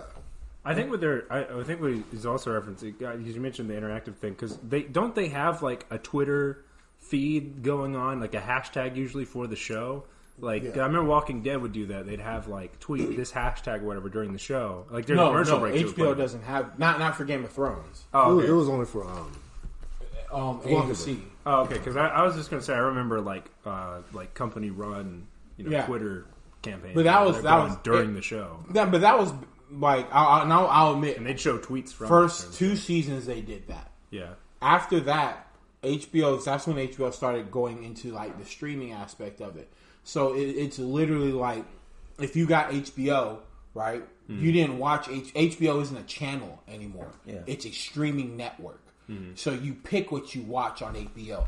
So that's where it's evolved, and so that's what I'm saying. What I was saying is like the culture. That's just same culture as you can apply to the Marvel movies.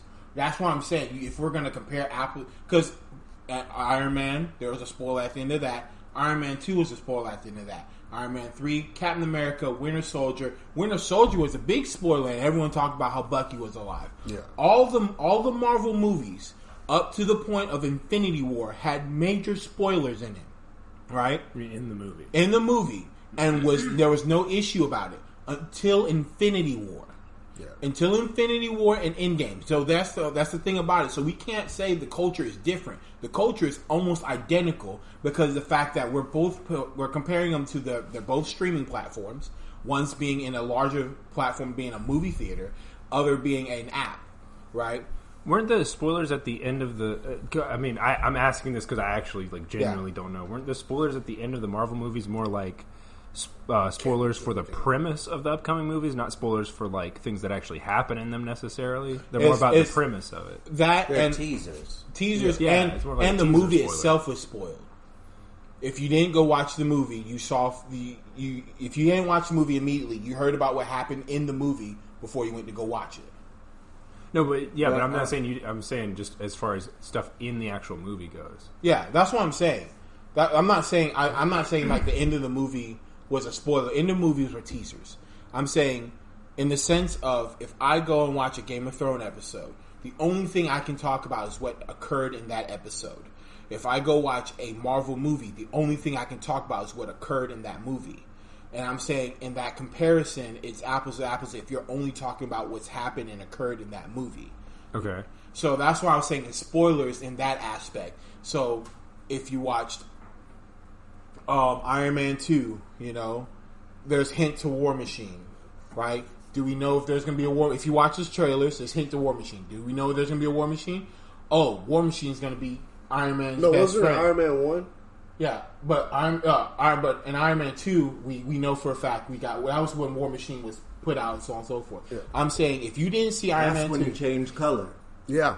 That is too. But stop saying Maine. Yeah, and that's why I was saying along the lines of like, if in Iron Man 2, the spoiler in that sense, in that context, would be Iron Man's friend. Like Easter eggs. Iron Man's friend becomes War Machine. Damn, I didn't want to know Iron Man's friend become War Machine. Their main villain is Whiplash, and the big what's that Mongrel? Yeah. The main villain is Whiplash and Mongrel. All right, then that's the spoiler in that context. I understand where they both can be looked at like as the same thing, kind of. But I think that's fair though. But what I was thinking is, if you get spoiled, that's a lot of times you could stop yourself from being spoiled. Agree. You can also not go on social media. I agree. You can. There's a lot in read a book. Like also on social media, yeah. There are things where you can mute. Like I know on Twitter, you can mute certain words or keywords. Yeah, right. Anything type of content that will be like that. You can mute that. You can. So why treat it any different than Game of Thrones and Endgame? Well, I don't. I seen the movie as soon as possible, and also I didn't care about the spoilers or anything like that. I was like, hey, I didn't really go out my way to spoil, but if somebody told me it was hard. If somebody is blatantly just like continually posting things that says, hey, don't spoil this, hey, don't spoil that. Don't tell me what the fuck to Time when I saw this man go on people's statuses who were posting "Don't post spoilers," and he put "Iron Man dies." He did on his status. I only did that to Jojo's post because he. I only did. I thought I saw you do it on. No, I won't say the guy's name, but I thought I saw you do it on someone else's. I only did it on Jojo's post. Oh, okay. It was just because I was being funny. Because Jojo continually posted things like that, yeah. So I was like, don't tell me how to live my life. # Iron Man dies. People gotta really understand, like with Marvel, the Marvel movies and the Star Wars movies, they really stress don't spoil this, and that's not even coming from like regular Joes. That's coming from like the Russo brothers. That's why the Russo brothers keep everything so close. They stopped an actor for seeing what the fuck he's supposed to say in the movie. I get that. I get it. So at that point in time, that's why I'm saying Tom Holland.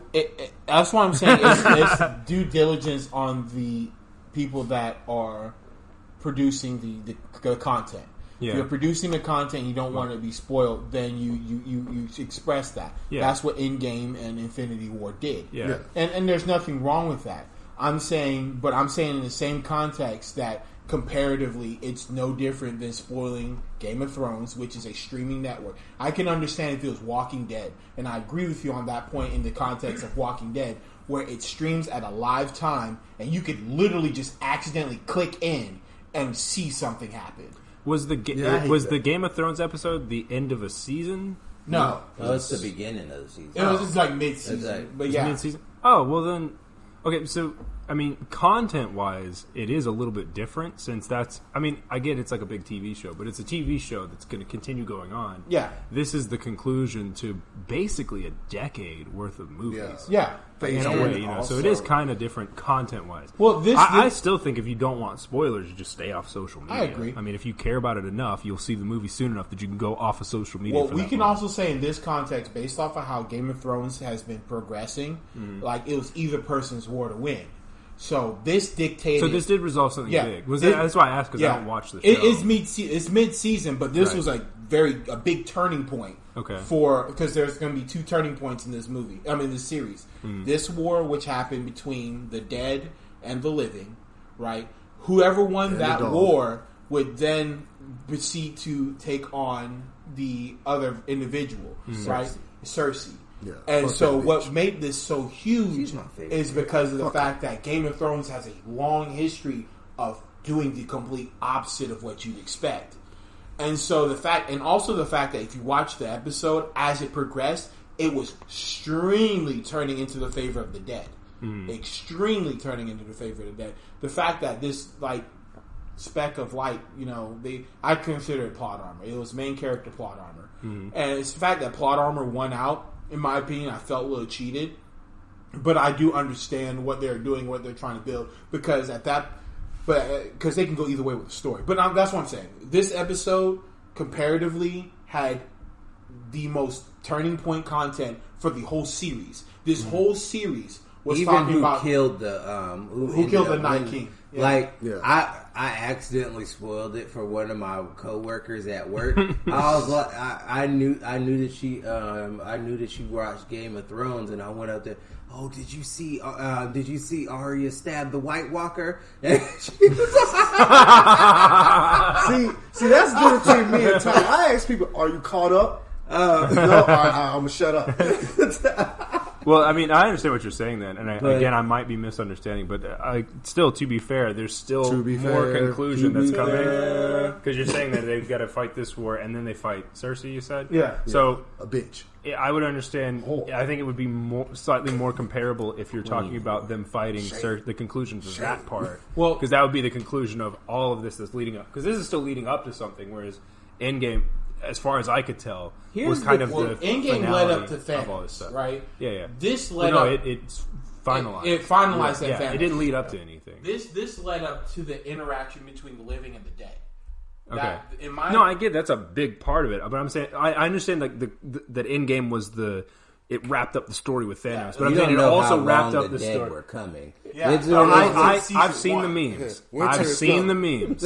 Believe me, I've seen the memes. But I'm saying that it's not the conclusion to this arc of the story, if that makes sense. Whereas this Endgame, to me at least, was more of a conclusion to all of the previous movies, because all the previous character movies built up to the Civil Wars and then the Infinity War, and then Endgame concluded all of these story threads that were all gradually intertwining. So they all got up and together, and finally they're together, and it concludes all of it. And so now there's this whole open thing.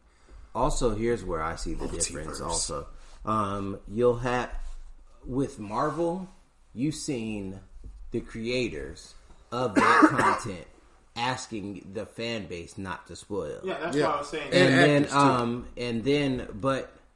And the actors too, but they were done. They were made to say that by the creators. No, because they hate Tom Holland for doing that shit like during interviews. Well, he let things slip. That's different. But here's the difference. We haven't heard the creator of Game of Thrones say not to spoil this. That's what I said at the beginning of it. I said if you don't want it spoiled, it's due to the creator to note that. I'm saying beyond that point, the spoiler, in my opinion, doesn't differ.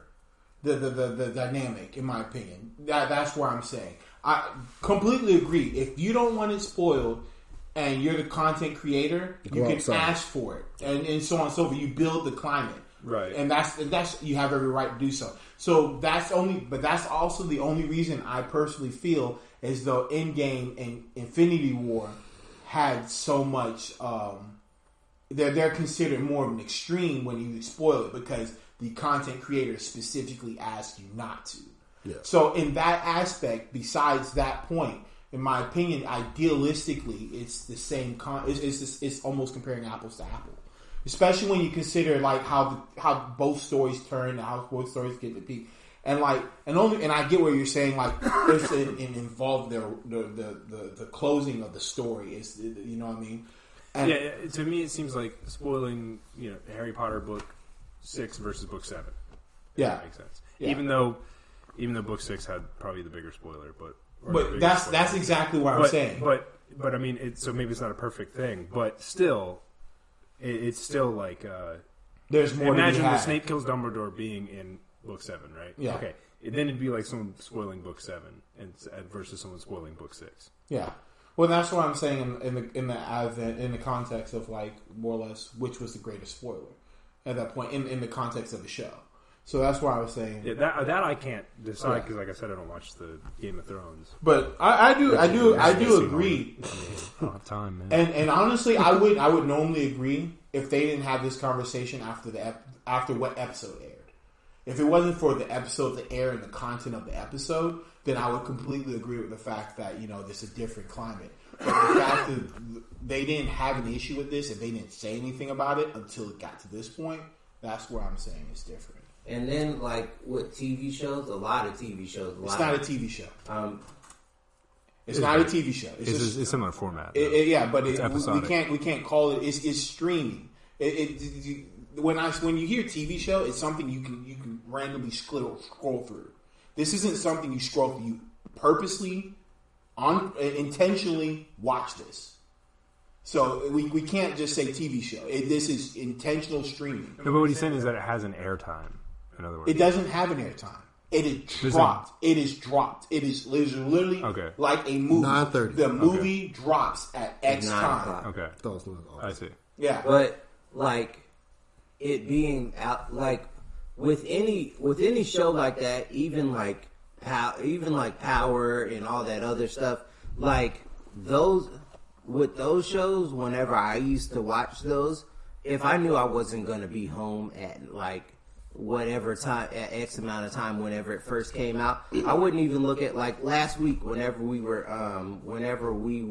waiting on your brother-in-law to come in so we can watch the Game of Thrones. I wasn't on my phone during that period of time. Yeah, because I knew that the Game of Thrones was on. I think we all agree that like you should just stay off social. I think agree. We're all on the same page. 100% agree on that. You really don't want to just stay off social. We're just talking about the severity of spoiling this as opposed to in-game. And I'm saying the only reason we can consider this more of a more of an offensive thing to do. Off to the prison. But 5-year jackass. Yeah. The only reason I think that you could consider this more offensive is because of the fact the content creator specifically asked you not to. And also kindly too. And also that another reason why you can consider it more offensive is the fact that the Game of Thrones is at your fingertips and on your TV at your house. You have to make it a point. You have to get HBO. You have to pay for the subscription. No. You only care about it if you've been watching the show, in which case you already have the subscription. Same with the movie. No. There's difference with the movie because you have to make sure that you have the time availability to leave your house and money. You can at the times that it's showing. You can watch this while you're doing stuff at your house. You can't do the same thing for Endgame. You couldn't watch Endgame at like 2 a.m. whenever you're done doing the stuff that you were doing. That's a good point. There is a difference. You can do it now since it's been 2 weeks. It's on 123movies.com, gomovies.com, letmewatchthis.com.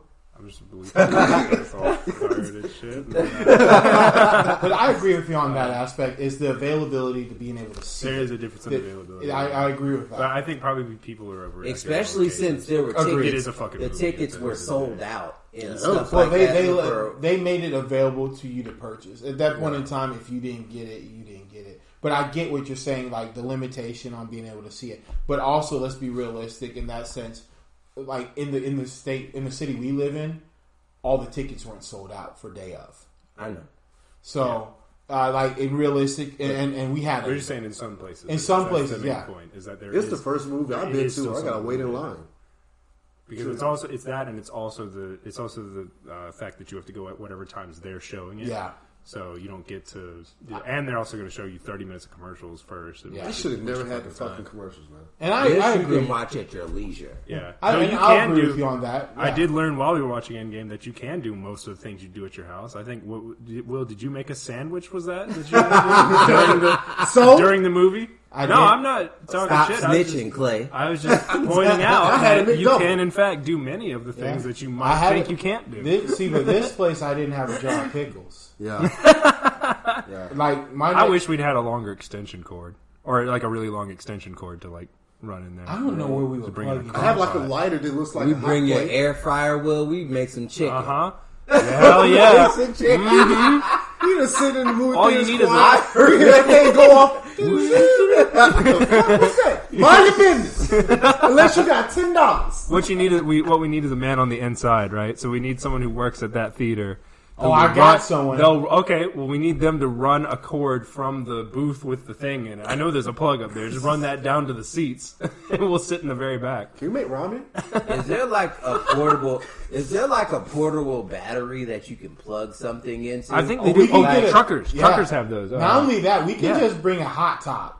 Like a stove, like the camera stove. Bring a kerosene stove. That'll have a lot of smoke going. We just bring it. Kerosene's almost smoke free, man. Or even the electric. There's some battery powered electric stoves. It's now. not a microwave. It's not very strong.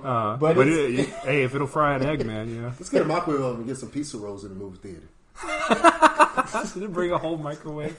Ding ding. Look, man, I'm gonna push the limits. During the movie, Where did we sneak on this time? Oh, I even stuck in my own drink because, like, this man had a 2-liter bottle or something in the fucking movie theater in game.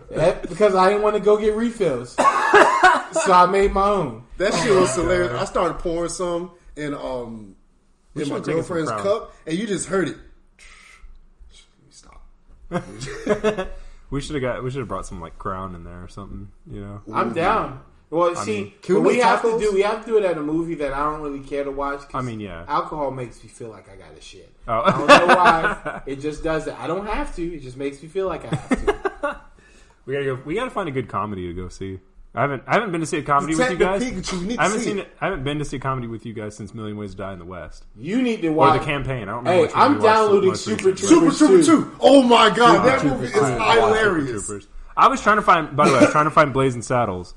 I couldn't find the disc. I think it might be in my dad's car or something. But you need to watch the FP. It's not up there, and I've seen it, and it's not up on the. It's not on the. He's got like a wall of DVDs. It's not there.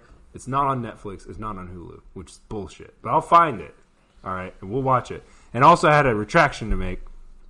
My dad gave me shit about this. Apparently, Harlem Nights was from 1989, and we were talking about 70s comedies. So I'm fucking sorry, Dad. Ooh, you damn disrespect this I'm movie. just playing. Didn't I say it was 80s?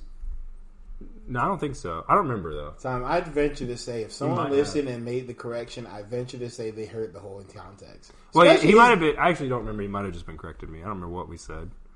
Whatever. Yeah, whatever. I'm just joking. He wouldn't give me that much shit, but it was just like. But moving on. Oh yeah, go for it. We get it. So we wanted to talk about. We're gonna actually talk about Endgame now. I don't think Endgame was that great of a movie. Me either. Jack shits. I thought it was decent. I agree. Yeah, agree. And Endgame proved my point that Captain Marvel movie was totally useless and did not need. There was no need for that movie at all. Yeah. It also made me realize that Thanos. No, man, she saved Peter Parker. It also made me realize that Thanos is a whole thug. That man sat down. Come on over here. I've been waiting to pass some ass whippings out. No, he's the Mad Titan for a reason. Like this nigga in the comics is dope. That man was not playing games with them. He didn't have the gauntlet or nothing. Was putting hands on all of them. Yeah, he didn't have any of the stones. He was putting. He hands was on base Thanos, slapping the fuck out of somebody who. Oh, this is the strongest Avenger. Whatever. Bitch, you get back. So much for Captain Marvel, all right. The only person that actually put him in the Scarlet. That was the only person. Other than that, even Captain Marvel, she was like, "I'm stronger than you. I got this stone, bitch. I'll punch you. I'll hit a woman.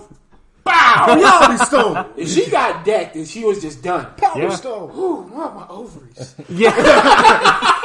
Wow. I can't fight. I'm on my period. When the excuses start coming out. Sorry, it's because I'm on my period. That's terrible.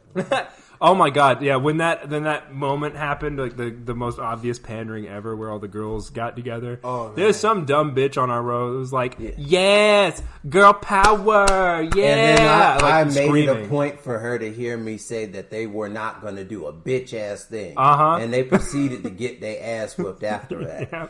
They proceeded put their hands on some minions, some fodder characters. Yeah, they exactly. put their hands on fodder characters. Some of the CGI. You fought nothing. You successfully beat actual nothing. You beat up the Sabremen or whatever.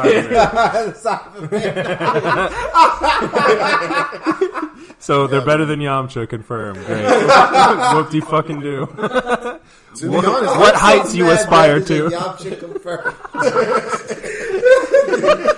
To be honest, like, damn jackass. to be honest, like his soldiers, I don't live in Canada, so I'm okay. Like his soldiers in his army, they're even not that strong. They just overpower things by numbers. I mean, but that's the point. Is that was what they were showing. You know? Yeah. It's like It'd be they're the just Putty showing. Men for Power Rangers. I missed the Putty Man for Power Rangers. That nigga was the best. and you know, the only grievance I really had with that movie was there was so much downtime. So much. There was a lot of downtime. Yeah. I was like the point after Scott Lang got out of there. Like that was. I'm not gonna say it was pointless, but it seemed little to no relevance. You know, like, and the fact my personal grievance that I really have with it is that you didn't get to see Thanos snap correctly affect the world in an adverse way besides what a normal apocalyptic situation would happen. As in like where a couple characters died and that's it? Correct. Because they were to undo the snap and Correct. let everyone back. Well, not only that, when he did the snap and half the population was gone, right? In that sense, and if you look at any post-apocalyptic movie, is the same, like, almost scenario, right? That's the same things happen. The only difference that they, quote unquote, like they said in that point, the hint towards a different storyline is that Cap said, you know, the waters are cleaner. That was it. That's it. Less pollution. And I don't even remember I that. see. They didn't. I see what you're saying. Yeah, they didn't really go into the whole how he affected the universe. Yeah, I actually think they probably could have. It would have been good if they had a movie where it's like maybe an in between movie where it's like just them instead of just skipping the 5 years. Yeah. Between that and Endgame. Yeah, where they have like some other thing come up that they've got to deal with. Yeah, because that's a good point. It felt rushed. It was very rushed. Yeah, they had a lot to cover in their 3 hours. I get that of movie. Yeah. But it feels like they covered a lot, but it was so slow. It was really it was so slow, and it wasn't a complete thought, kind of. It's like they kept starting a point, ending it very lackluster, and starting a new point. Right. It was like they started a strong point, rushed it to start a new one. Right, and that's really what it felt like. You kept getting really good like starters, and then they just kept like dropping the ball on how to end the solution. And then, like, we had the whole big thing of the reveal of Captain Marvel whenever she first showed up to the fucking Earth or whatever. Not first showed up to Earth. Yeah, I mean, to fight before. She first showed up to show herself to the Avengers or whatever. Yeah, and then she was a taxi. They killed. Yeah, she brought Tony Stark back. She was a taxi. That was the most impactful thing she did that whole movie. That was actually congratulations, feminists. That was actually the most impactful thing. Here's your Uber drivers here. Here's my beef. She didn't even like fucking help them. No, she just showed up with a fucking haircut later on, and just was like unexplained haircut later on, and just was like, I do like the haircut. Just to give women something to look at. But not only that, their pandering is on. She showed up and didn't do anything. Agreed. Yeah. And Rocket was even also on other planets too, helping. Right, and so was War Machine helping with other situations. I'm really mad. But the difference is Rocket came back to help everything else out. I'm fucking mad because they were like basically, you know, the snap happens and then she shows up and they're like, where the fuck were you at? You know, while all this shit was going on, and she's like, you know, in her bitchy, I'm a strong woman voice, well, I have other planets to watch over. And it's like, yeah, but half of the people on all of those planets, their fate is determined by one dude on this planet. Yeah. So, okay, you're helping one planet. Well, congratulations. Whatever you're doing on that planet, half of them are going to disappear anyways. Yeah. Yeah. You could have been here. Okay, one planet versus half of every living thing in the universe. Well, she didn't know what was going on. Hard fucking choice. Well, I mean, but that's what she's implying, though. That's what he's saying. Is that like they asked, "Where were you?" and she was like, well, "I had other stuff to do." But everyone else knew what was going on. Yeah, literally everyone else knew what was going on. the Guardians, except for her. Well, that's because that was that's something that impacted the Guardians. Yeah, they did have the Guardians were working with the Infinity Stones. They had contact with Infinity Stones, and they knew about. My question is this, and this is what I'm saying.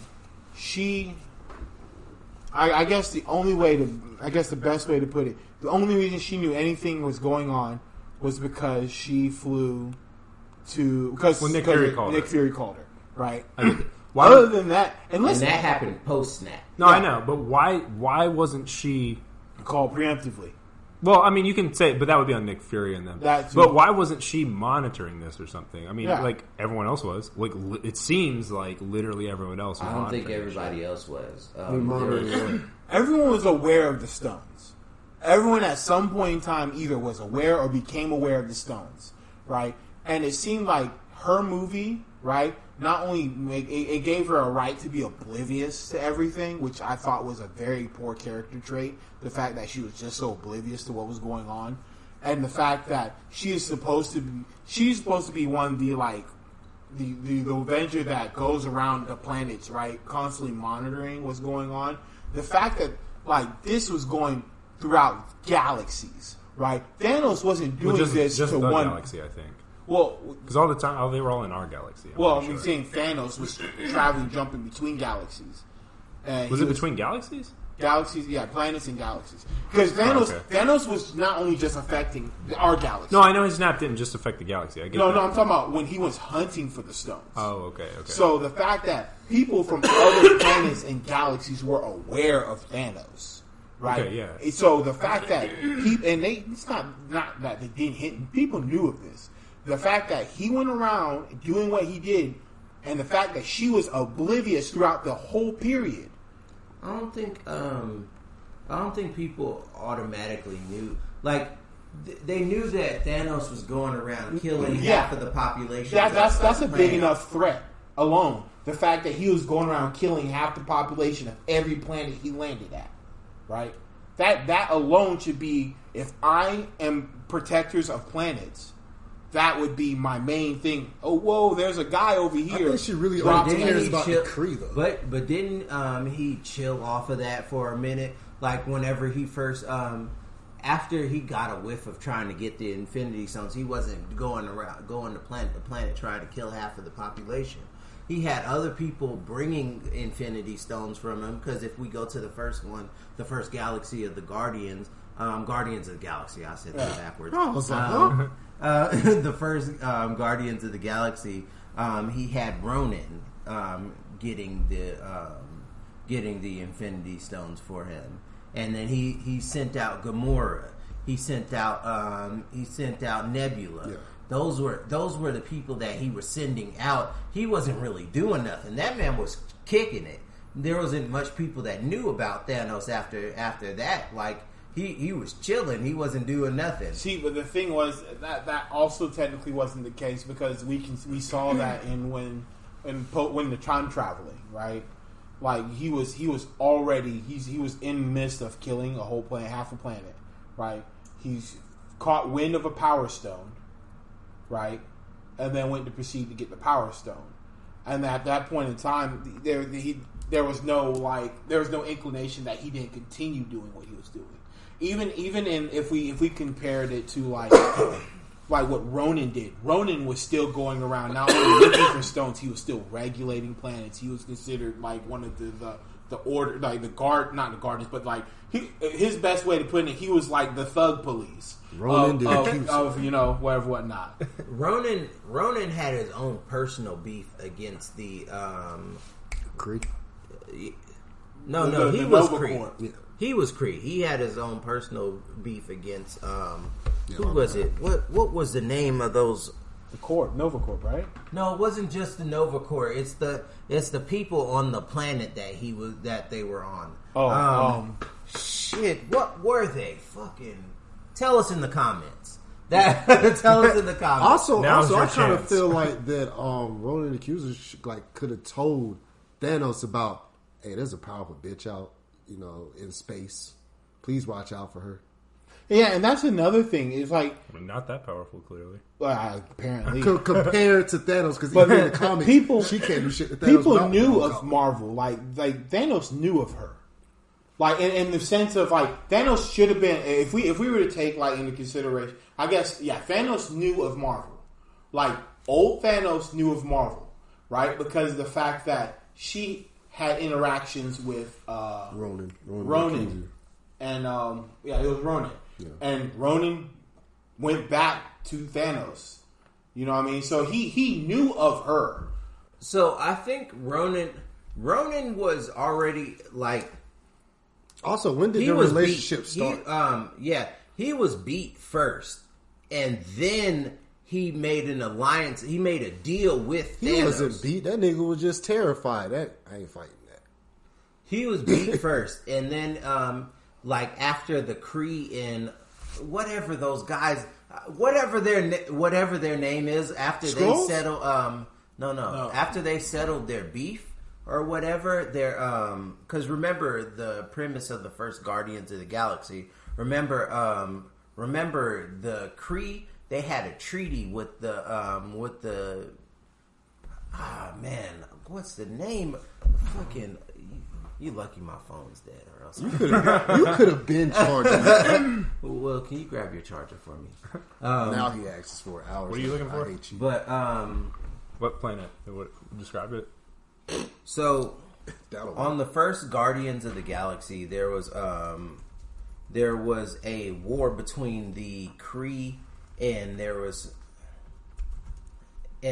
some other people. The Nova Corps was look up Kree War. Kree World? Kree War. Kree War. Planet? I don't know. I mean, Kree Skrull? Yeah, that's Captain Marvel. It's whatever, man. We'll figure it out later. But there was he was mad that there was a treaty between the Kree and them. Mm-hmm. And he's saying that they should still pay for their sins. That's why he was called Ronan the Accuser there. Yeah. Hala? So Hala? That's Thor's sister. Yeah. Okay. I'm just reading deaf planets that come up. She's deaf technically. Yeah. But it says to the planet Hala. I'm disappointed in you, Jojo, for not knowing. I don't pay attention to the fucking Kree. But it was in the Marvel. Said Ronan the Accuser. Marvel universe.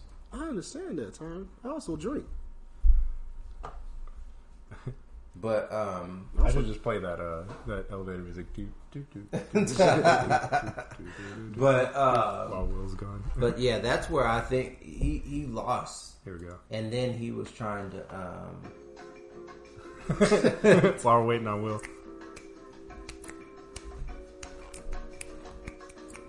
Is this music copyrighted? Shit. Still waiting on Will. Any day now, please hurry the fuck up. I have work in the morning. Stop that. That's annoying now. So, physics. Oh yeah, I can. While we're waiting on Will to come back, I can actually talk about the physics.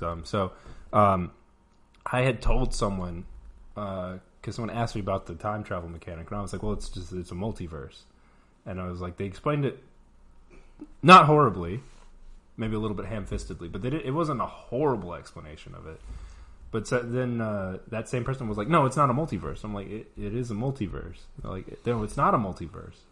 Well, it turns out it's fucking multiverse. Jojo had me watch the Spider-Man trailer. Yeah, it's definitely a multiverse. Yeah, 100% a multiverse. Yeah, the only people that would think is not a multiverse is people that don't actually read comics. I mean, probably.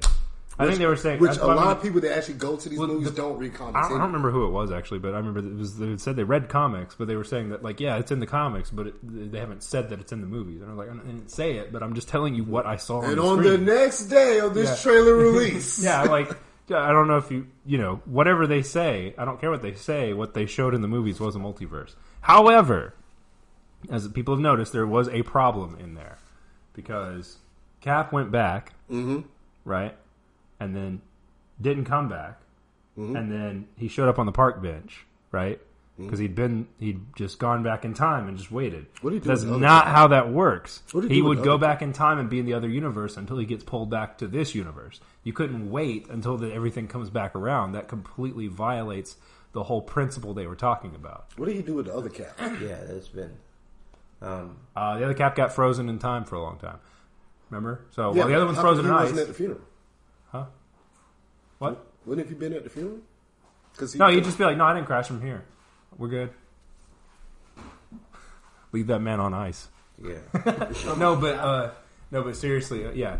But seriously, all they had to do to avoid that complete plot hole, to make him come back or mechanics hole, yeah, is, and not even just come back old, but like I even did the fucking calculation, right? It's like if 10 seconds is an hour, right? Then it was like I believe it was like right at a month's worth of time here would be like a decade there or something like that. Shit, I forgot that. I should have screenshot the calculation. But all they had to do was have him come back like a month later and be an old man. That's what I'm saying. Like Hulk said when they asked how long is this going to take, he said for him, however long he needs, for us, 10 seconds. Yeah, no, well, when he said that violated the time. That wouldn't work. Yeah. So that also violated that in that sense. Yeah, as well. It wouldn't be 10 seconds for you. It would still be dependent. I mean, maybe there's some like bullshittery or whatever, but what I'm saying is there would have to be there would have to be some kind of like scaling factor basically between the two. I mean, it would not work otherwise. I mean, if you just think about it, then there'd be no rules about how much time passes here and here. There's no relationship between the two at all. That's why we already have seen that there's a relationship between the two because the universes they're already connected. Yeah. Multiverse theory. Yeah. So a couple of things about the multiverse theory.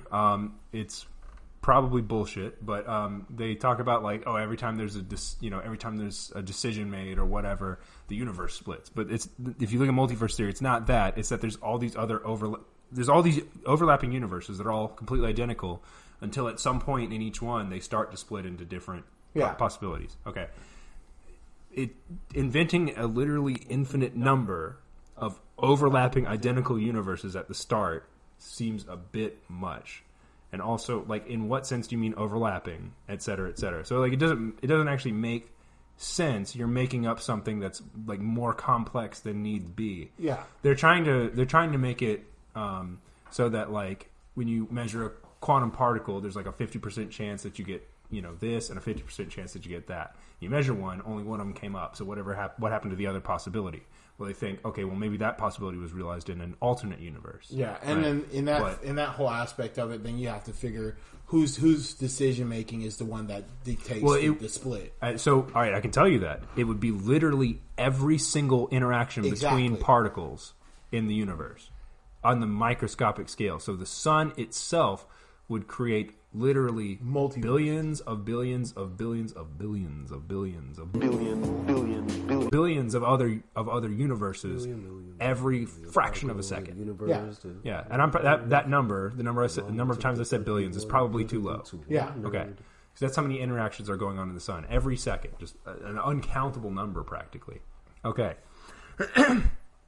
That is way out there for that. Okay. But you could, if you're interested in the quantum mechanics thing, you could look into quantum decoherence. That's probably a much better explanation, is that these things people treat the measurement device like it's not made of quantum particles when it is, and it's made of like literally hundreds of billions of them or whatever, right? So yeah, you should definitely be, it's more than that, billions of billions of billions, but you should definitely be treating it that way. You can also get multiverse theory from if I'm boring you, I'll stop. But you can also get multiverse theory from general relativity, and that has to do with the Einstein-Rosen bridges and wormholes. The problem with those is that whole thing comes from both a choice of coordinate system. I don't know what those dogs are doing. It comes from the dog. It's the dog. Oh, it's the dog. Oh, okay. Anyways, okay. It comes from your choice of coordinate system and a coordinate transformation. And it also comes from an idealized approximation of a black hole. So when you look at the Schwarzschild metric for a black hole, you can treat the black hole as what you'd call an eternal black hole, quote unquote. In other words, the black hole is infinitely far in the future. Yeah. And it also has no beginning. But in your so you would do that, right? That is clearly non-physical, but the mathematics, the field around the black hole would be similar enough that it would work. Like you could use it to make calculations and approximations, right? Yeah. The problem with the Schwarzschild metric is that you get a singularity at the event horizon. Now that's a coordinate singularity. You get a division by 0 at the event horizon, but that's, like I said, it's because you're choosing your coordinate system. Yeah. The same thing happens like with most plane electronics or whatever, most navigation equipment. Maybe not now, but it happens with navigation equipment for spacecraft and stuff that pass directly over the North Pole because there's that quote unquote singularity. So whenever we say singularity, we just mean basically a hole in the math or a gap in the math that's usually caused by like coordinates or something like that. Yeah. Okay. This is a point.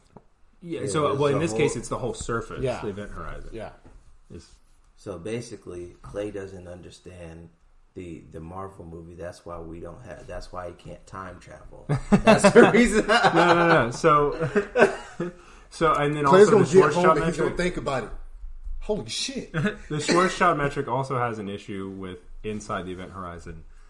Space becomes time-like because you can only move towards the center, and time becomes space-like, which would mean that you could technically move both directions. The space-like analogy makes sense. The time-like analogy is kind of ill-explained. It's really rocky. It's not really moving backwards in time like you would think. Yeah, so it's more or less like moving parallel. Well, I mean, kind of, because everything's so warped. I mean, that's probably a better analogy than moving forwards or backwards. It's that you can move in the other directions, I guess. So you can do his coordinate transform, which is the Kruskal. I forget the other guy's name. Whatever. Kruskal is the famous one. So Kruskal coordinates, and by doing that, it removes the singularity at the horizon, which was just a coordinate transform. Yeah. Singularity, right? It also allows you to describe the space-time within the event horizon. The thing is that when you maximally extend those coordinates, you get your eternal black hole in the future, but you also get a white hole in the past, in the eternal past. All right. And then you also get a separate space-time on the other side of it. I will try to I have the diagrams. I'll try to remember to put them in here so that it makes sense. But you end up with a separate space-time, which would be a parallel universe. Okay. The problem with that is that this is for an eternal black hole. So these wormholes that we're talking about wormholes for a black hole that probably does not exist. Yeah. Right? There's probably not an eternal black hole in the future. Okay. In fact, there's every reason to believe that's not the case. So the wormhole, the Einstein-Rosen bridge, is only really applicable for that. With like spinning black holes, you get a ring singularity, quote unquote ring singularity. So maybe you could actually have that open up. That's iffy as well. That's really pushing it. So it's all kind of like it's all pretty shaky. The wormhole thing is, but. Wow, Clay, man. I think this shit that I think so. I'm the only one that did shit, and because I'm keeping up. See, I was keeping up too. My brain died a long time ago. No lie. After Jojo shit at us, I had to retaliate. But also the problem with the wormhole is that it's really where the white hole horizon and the black hole horizon meet. Yeah. Yeah. Which, I mean, you're going to get put into a horizon either way, right? You have to pass. You can't pass into the white hole horizon. You have to pass into the black hole horizon. God forbid you survive that alone. I mean, as soon as you're in there, you can't. You can't ever get back out. You'd have to pass through the horizon, right? So what if you're Flash? You could potentially quantum tunnel through it. Potentially. I mean, we're talking about single particles here, but, you know, if you were somehow the size of a single particle and had the quantum behaviors of it, God help your soul. But that's what I was going to say. So this is why I was saying, as I was watching the movie, I was like, I know what they're doing. I know exactly what they're doing. Don't, like, people tell me, oh, it's not a multiverse.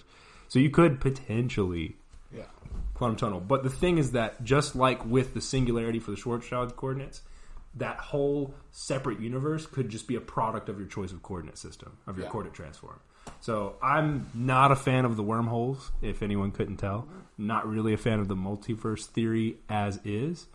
And then your only other option for multiverse theory would be the I forget the exact name of it, but the like catchy name of it is the fecund black hole one, where basically black holes would spawn other universes by creating, something inside them. Okay, So I was like, I don't know that one. Then it's a black hole. You would get enough stuff in it, and then. By the way, if people pet peeve of mine, people say there's a singularity in the center of the black hole. No, it just means that we don't actually know what's going on. Could be quark matter, strange matter, something like that. We don't actually know. Strange quarks. Doctor Strange. Strange quarks. Only if he's made of strange quarks. But so it could be something else inside there that stops the catastrophic collapse, and there's no singularity. That's what we mean by that. But with the multiverse, you could have that separated space-time because it's causally separated, and we have every reason to believe that all the stuff that goes in is essentially preserved on the outside of the black hole. It's the holographic theory. So all the quantum information would get preserved on the outside, while the thing actually goes through. But it would then go through into a separate space-time. So you're not doubling the amount of stuff or violating energy conservation or anything like that. You're basically sending stuff into a different, creating a whole new universe, essentially. Existence. Yeah, exactly. So that's another speculative thing. And because at that point in time, it's not in the aspect of like you're not traveling into the aspect of the same existence. It's a different existence. Right. Yeah, it's a whole different universe. You'd be creating something different. Yeah, it could be, and it wouldn't necessarily have to be that the black hole is just a tunnel to another universe. It could just be that like something goes in, gets too close to the center, and then that space-time pinches off or something like that. You get a false vacuum. I never studied none of this because I would never want to sit up at a movie that I'm supposed to enjoy. I still enjoyed it. Think about. I still enjoyed it. That was why I enjoyed it. Yeah, but like that's the science guy. But that's why I enjoyed this movie more when it came to their time theory. I was very appreciative of it until the very end. Yeah, I was super appreciative because like Dr. Banner was like, well, that becomes your future. Your present is now your past because you're not going to a different whatever. And you don't come back to a point in where things have changed due to the things you made in the past. Right. What your present becomes is your past, and your past becomes your future. Mm-hmm. Yeah. It's a Dragon Ball Z oh my god! The hyperbolic time travel. All right, no, not the hyperbolic time travel. Oh yeah. Yeah, but for there, it didn't change his future. Yeah, that was the great thing about his is the fact that his kept it relatively the same as well. Yeah, he didn't change anything. All he did was essentially come to the past and train. And basically, that's what they do a lot of times whenever you talk about time travel in like shows and stuff like that. When it's done well, you can't change anything in the future if you go back to the past. Or time only works one way, where you can travel forward to the future, but you can't go back to the which you can travel forward to the future. Just get close enough to a black hole. Just be in a strong enough gravitational field. And time, like in Interstellar, that's actually a thing because time will slow down for you. No, so like they went down to the planet. They were down there for I think they got stuck there for like 7 hours or something like that. And then when they got back, 50 years had passed on Earth.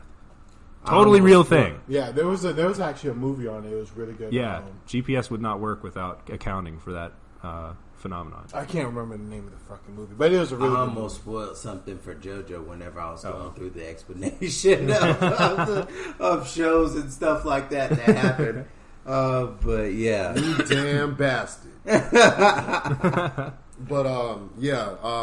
these niggas talked about what they didn't like about the movie.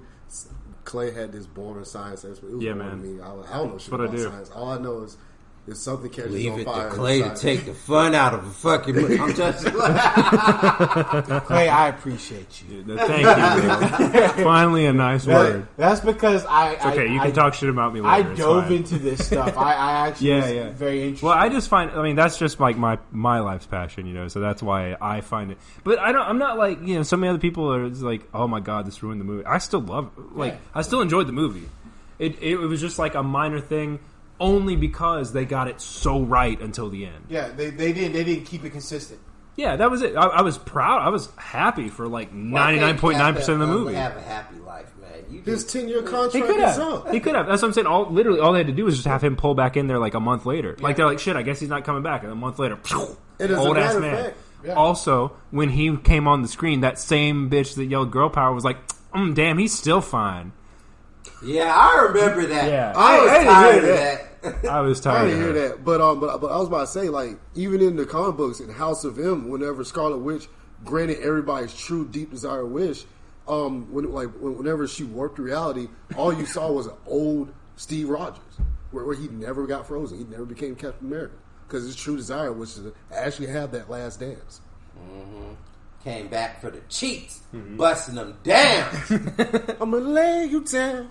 It's like I told them. In your neck. If I had been them, as soon as I got back, just, Steve, oh my god, let's go, bitch. They got internet in the future. But I still don't know what an X videos is. Look, just don't worry about it. Just pack the shit. Let's go. I went and brought 2 Chop, suits. chop. She came back. But I love the fact that, like, for one, But he couldn't take her. She's the one that started S.H.I.E.L.D. and all. Actually, that does. Yeah, fuck them. Yes, you could, because then the fact that it doesn't They still affect might his, not it have. doesn't affect his future. They still might not have. Yeah, he went back. So him we don't know. missing was one of the bigger factors of her creating S.H.I.E.L.D. right. Yeah. I mean, And maybe stuff he like still that. inspired her to do it, but like, I mean, we don't It's kind of an know. open-ended question. That point in time is fucked. That's why I say wait till Everyone next year. else, oh well, you know. yeah, that universe. Sorry, guys, something's gonna go wrong. What you were saying? But yeah, whenever Thor wielded Mjolnir and Stormbreaker, I was like, yo, this is exactly like Thor the God Butcher. That comic was amazing. You know, I'll look at the name later. But that shit is amazing. Yeah, He him wields- dual wielding that was badass. Yes. It didn't last long enough though, No, but it was badass. It did. Look, the fact that He was on Thanos shit. Thanos was still should not have putting been hands able to break that The shield. Yeah, Yes, that he was should idiotic. have. Also, No. based It's off done the in the principles comics. of what the shield is. Yeah, I read the description of. Again, I'm sorry. I read the brain description of physics of how it works, and you can't break the shield. It does the exact opposite of other things. Is that the atomic bonds become stronger the more you hit it. Thor the God of Thunder. So the Volume only 1 way to God destroy Butcher. the shield would be to make the bonds between the atoms so fucking strong between the electrons that it would literally pull all of the nuclei together, which would then pull all of the quarks and everything together to It'd the make point a that it would mini make a black black hole. hole. A Exactly. mini black hole. You would have to hit it so hard It'd make that a it would black hole. contract and turn into a black hole. That's the only way. And then or at the that point, power you're fucked too. cosmic, So who like cares? in the comic books, Or what? or the power cosmic, like in the comic books. I thought you were just going to say the power. Or of comic you'd have to books, hit and I was- something- Yeah, hit it that's with fair. something The power that of comic separates- books. Or hit it with something that splits particles. At that point in time, that'd still also be kind of That would be the same thing. Yeah. The more you try to any disturbance. That's well, the true. way to break his shield, but that's the thing. The way to break his shield would be to cool it down as much as you can, and then just like slowly pull it apart. He had 2 Mjolnir. Which good luck doing that in the heat of battle. Yeah. But you know, if you could dip it in liquid nitrogen and slowly pull it apart, it'll come apart. Or different like nitrogen Also, and throw it the at fact him. that No, but then as soon as you hit it, it gets solid again. Also, Yeah. the fact that when he probably hits implode. people with his shield, the fact that when he hits people with his shield, they actually get hurt. Yeah. With the description of the shield, but they shouldn't get hurt Yeah, they should. because it doesn't transfer momentum, right? Isn't the momentum the thing? No, oh no. It perfectly preserves it, I think. Maybe? I don't remember. I forget the momentum part. I remember what you're talking No, about. the though. momentum doesn't transfer through the shield. Like when you hit it. Yeah. It dissipates. Well, essentially. yeah, it'll dissipate momentum. Yeah, so he shouldn't be able to hit people with it. Also, In should he theory, be able yeah. to throw Yeah. that? But also, the momentum dissipating makes Why no are you sense. questioning your favorite comic book? Should he even be able to throw that shield? You know what time? No. You, You throw it, it would just boop, just drop flat. Oh, Marvel, we're on to your fuck hands. oh yeah. Also, can confirm that Hulk's arm is permanently damaged. I mean, it Joe got like Russo said it. it got like mega fried. So So, I'm just saying. so That doesn't mean That doesn't even make no damn sense because Hulk should be able to regenerate from that. Especially if he turns back into Bruce Banner, he should definitely be able to regenerate. Especially since they said it was predominantly gamma, and that man was produced via gamma. He also should have been able to just wish his arm better when he snapped. He was too focused on Black Widow's cheeks. That's what I gotta bring this bitch back. Oh man! Oh, my arm. Now what I'm gonna jack off with? The other arm. No, that was These are Hulk hands. Just buy him some Hulk hands for his other hand. He's walking around with a fucking foam thing. Hulk smash. Hulk smash. Puny humans. But like, I do think the movie was good. Don't get me wrong. It wasn't bad. It wasn't as good as everybody else says. Yeah, a lot of the numbers are still there. It beat Titanic. So, did it? It beat Titanic because of hype. Titanic is a suck ass movie anyway. It made a lot of fucking money. And let's be realistic. It beat Titanic because of the hype and because there was a build up. That's and really what it was, right? It beat it, and let's be Captain Marvel beat a lot of the movies in the box office. Yeah. Still the right? suck ass And movie. was 100% one of the worst Marvel movies they put out. Well, look, let's It wasn't a bad movie. we are it was- missing Yeah, I the said most one of important the one. worst. One of the worst ones is Avatar, and that is like one of the highest grossing movies of all time. Used to be the highest grossing Yeah, it movie beat in out. total. Yeah, No. Blue Aliens. Yeah, Blue Bitch. Yeah, this one. That movie ain't make that much damn money before we even talk about it. I don't think Alien that movie Pocahontas. is too terrible. It's not terrible, but it's not. Avatar? Yeah. Pocahontas? Alien Pocahontas. That's technically what it is. Technically is Pocahontas, Okay, just make but sure. like it's not Lizard terrible cat, movie. blue, No, it was a good movie. blue lizard cat It Pocahontas. was Pocahontas. I put two and two together real fast. Oh yeah, it's the story of It's kinda Pocahontas like in Black space. It's kind of like the Mecca. You know, not Mecca, but like, isn't there? There's an anime that's like that. There's a lot of animes that are compared to each other. It's they it's don't. almost like Darling in the Franxx. With Darling in the with Franxx Pocahontas, with the Pocahontas prince. Pocahontas. But they don't go out there and be like, nah, man, we different. They blatantly just leave it out there for you to understand that this was a reference to this. It straight up was the story of Disney's Pocahontas. Avatar was Pocahontas. I was sitting there watching this movie with my wife. Is this Pocahontas? And I asked her, did you watch Pocahontas? The only reason why I put it towards Darling in the Franxx is because they're organic machines that they're piloting using Fair their body. I also do like their mix.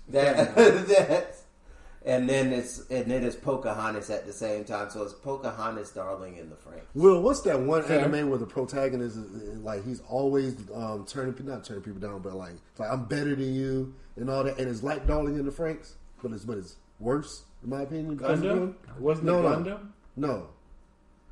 Oh, I know what you're talking about. It's the one where the girl it is a Gundam. It is Gundam. It's Gundam. No, It's I'm not the talking one about where a the Gundam girl- movie. They was fighting against their parents, but they figured out that they were fighting against their parents the whole time during the end of the anime.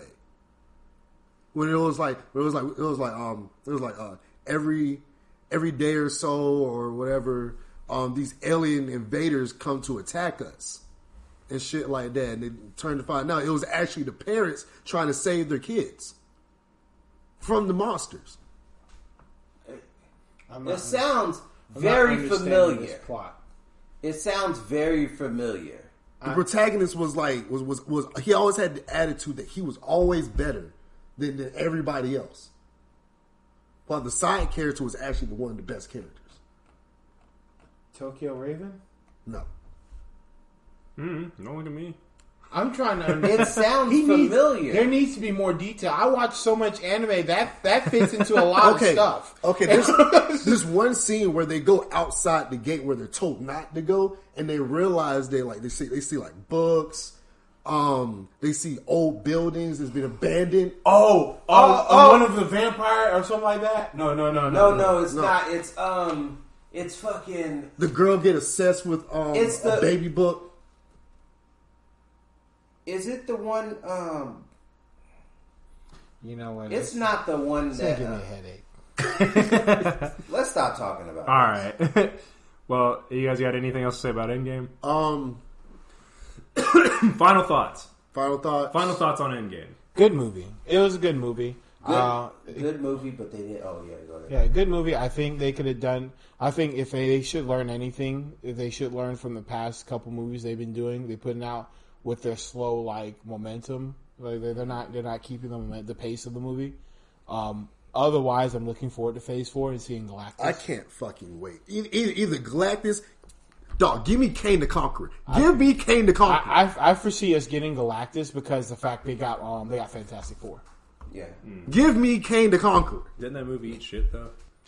They might be rethinking. No, Disney got rights to Fantastic Four, so Disney now has Fantastic Four and the X-Men and they play a big part in Galactus. They can't use the X-Men for a while. Right? Yeah, that's what you have to wait till I think end of 2022 or something like that. 2021. Whenever Fox stopped making their Marvel, it's like how Marvel the MCU is borrowing the Sony Spider-Man. Yeah, Spider-Man and Thor belongs to Sony. And Hulk. They're not borrowing Thor. Thor and Hulk, yes, still. All right. Final thoughts. Watch Spider-Man. All right. Yeah, man, Will do. How is that a fucking final thought? It's the next movie. Yeah, it is the next movie. It's going to be the movie. I really hate the fact that Mysterio looks like a good guy.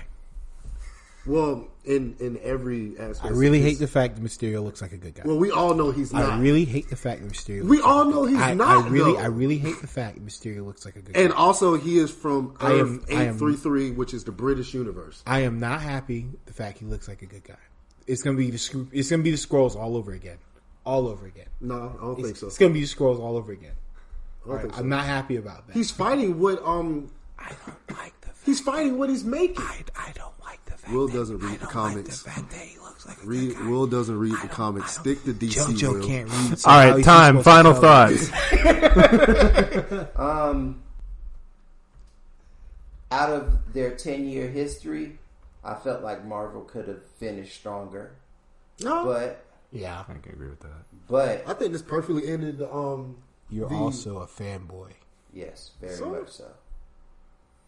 I didn't like Black Panther that much. So that's because you're very anti-black. That is also very yes, it is. No, it was because it was a fucking Lion King movie.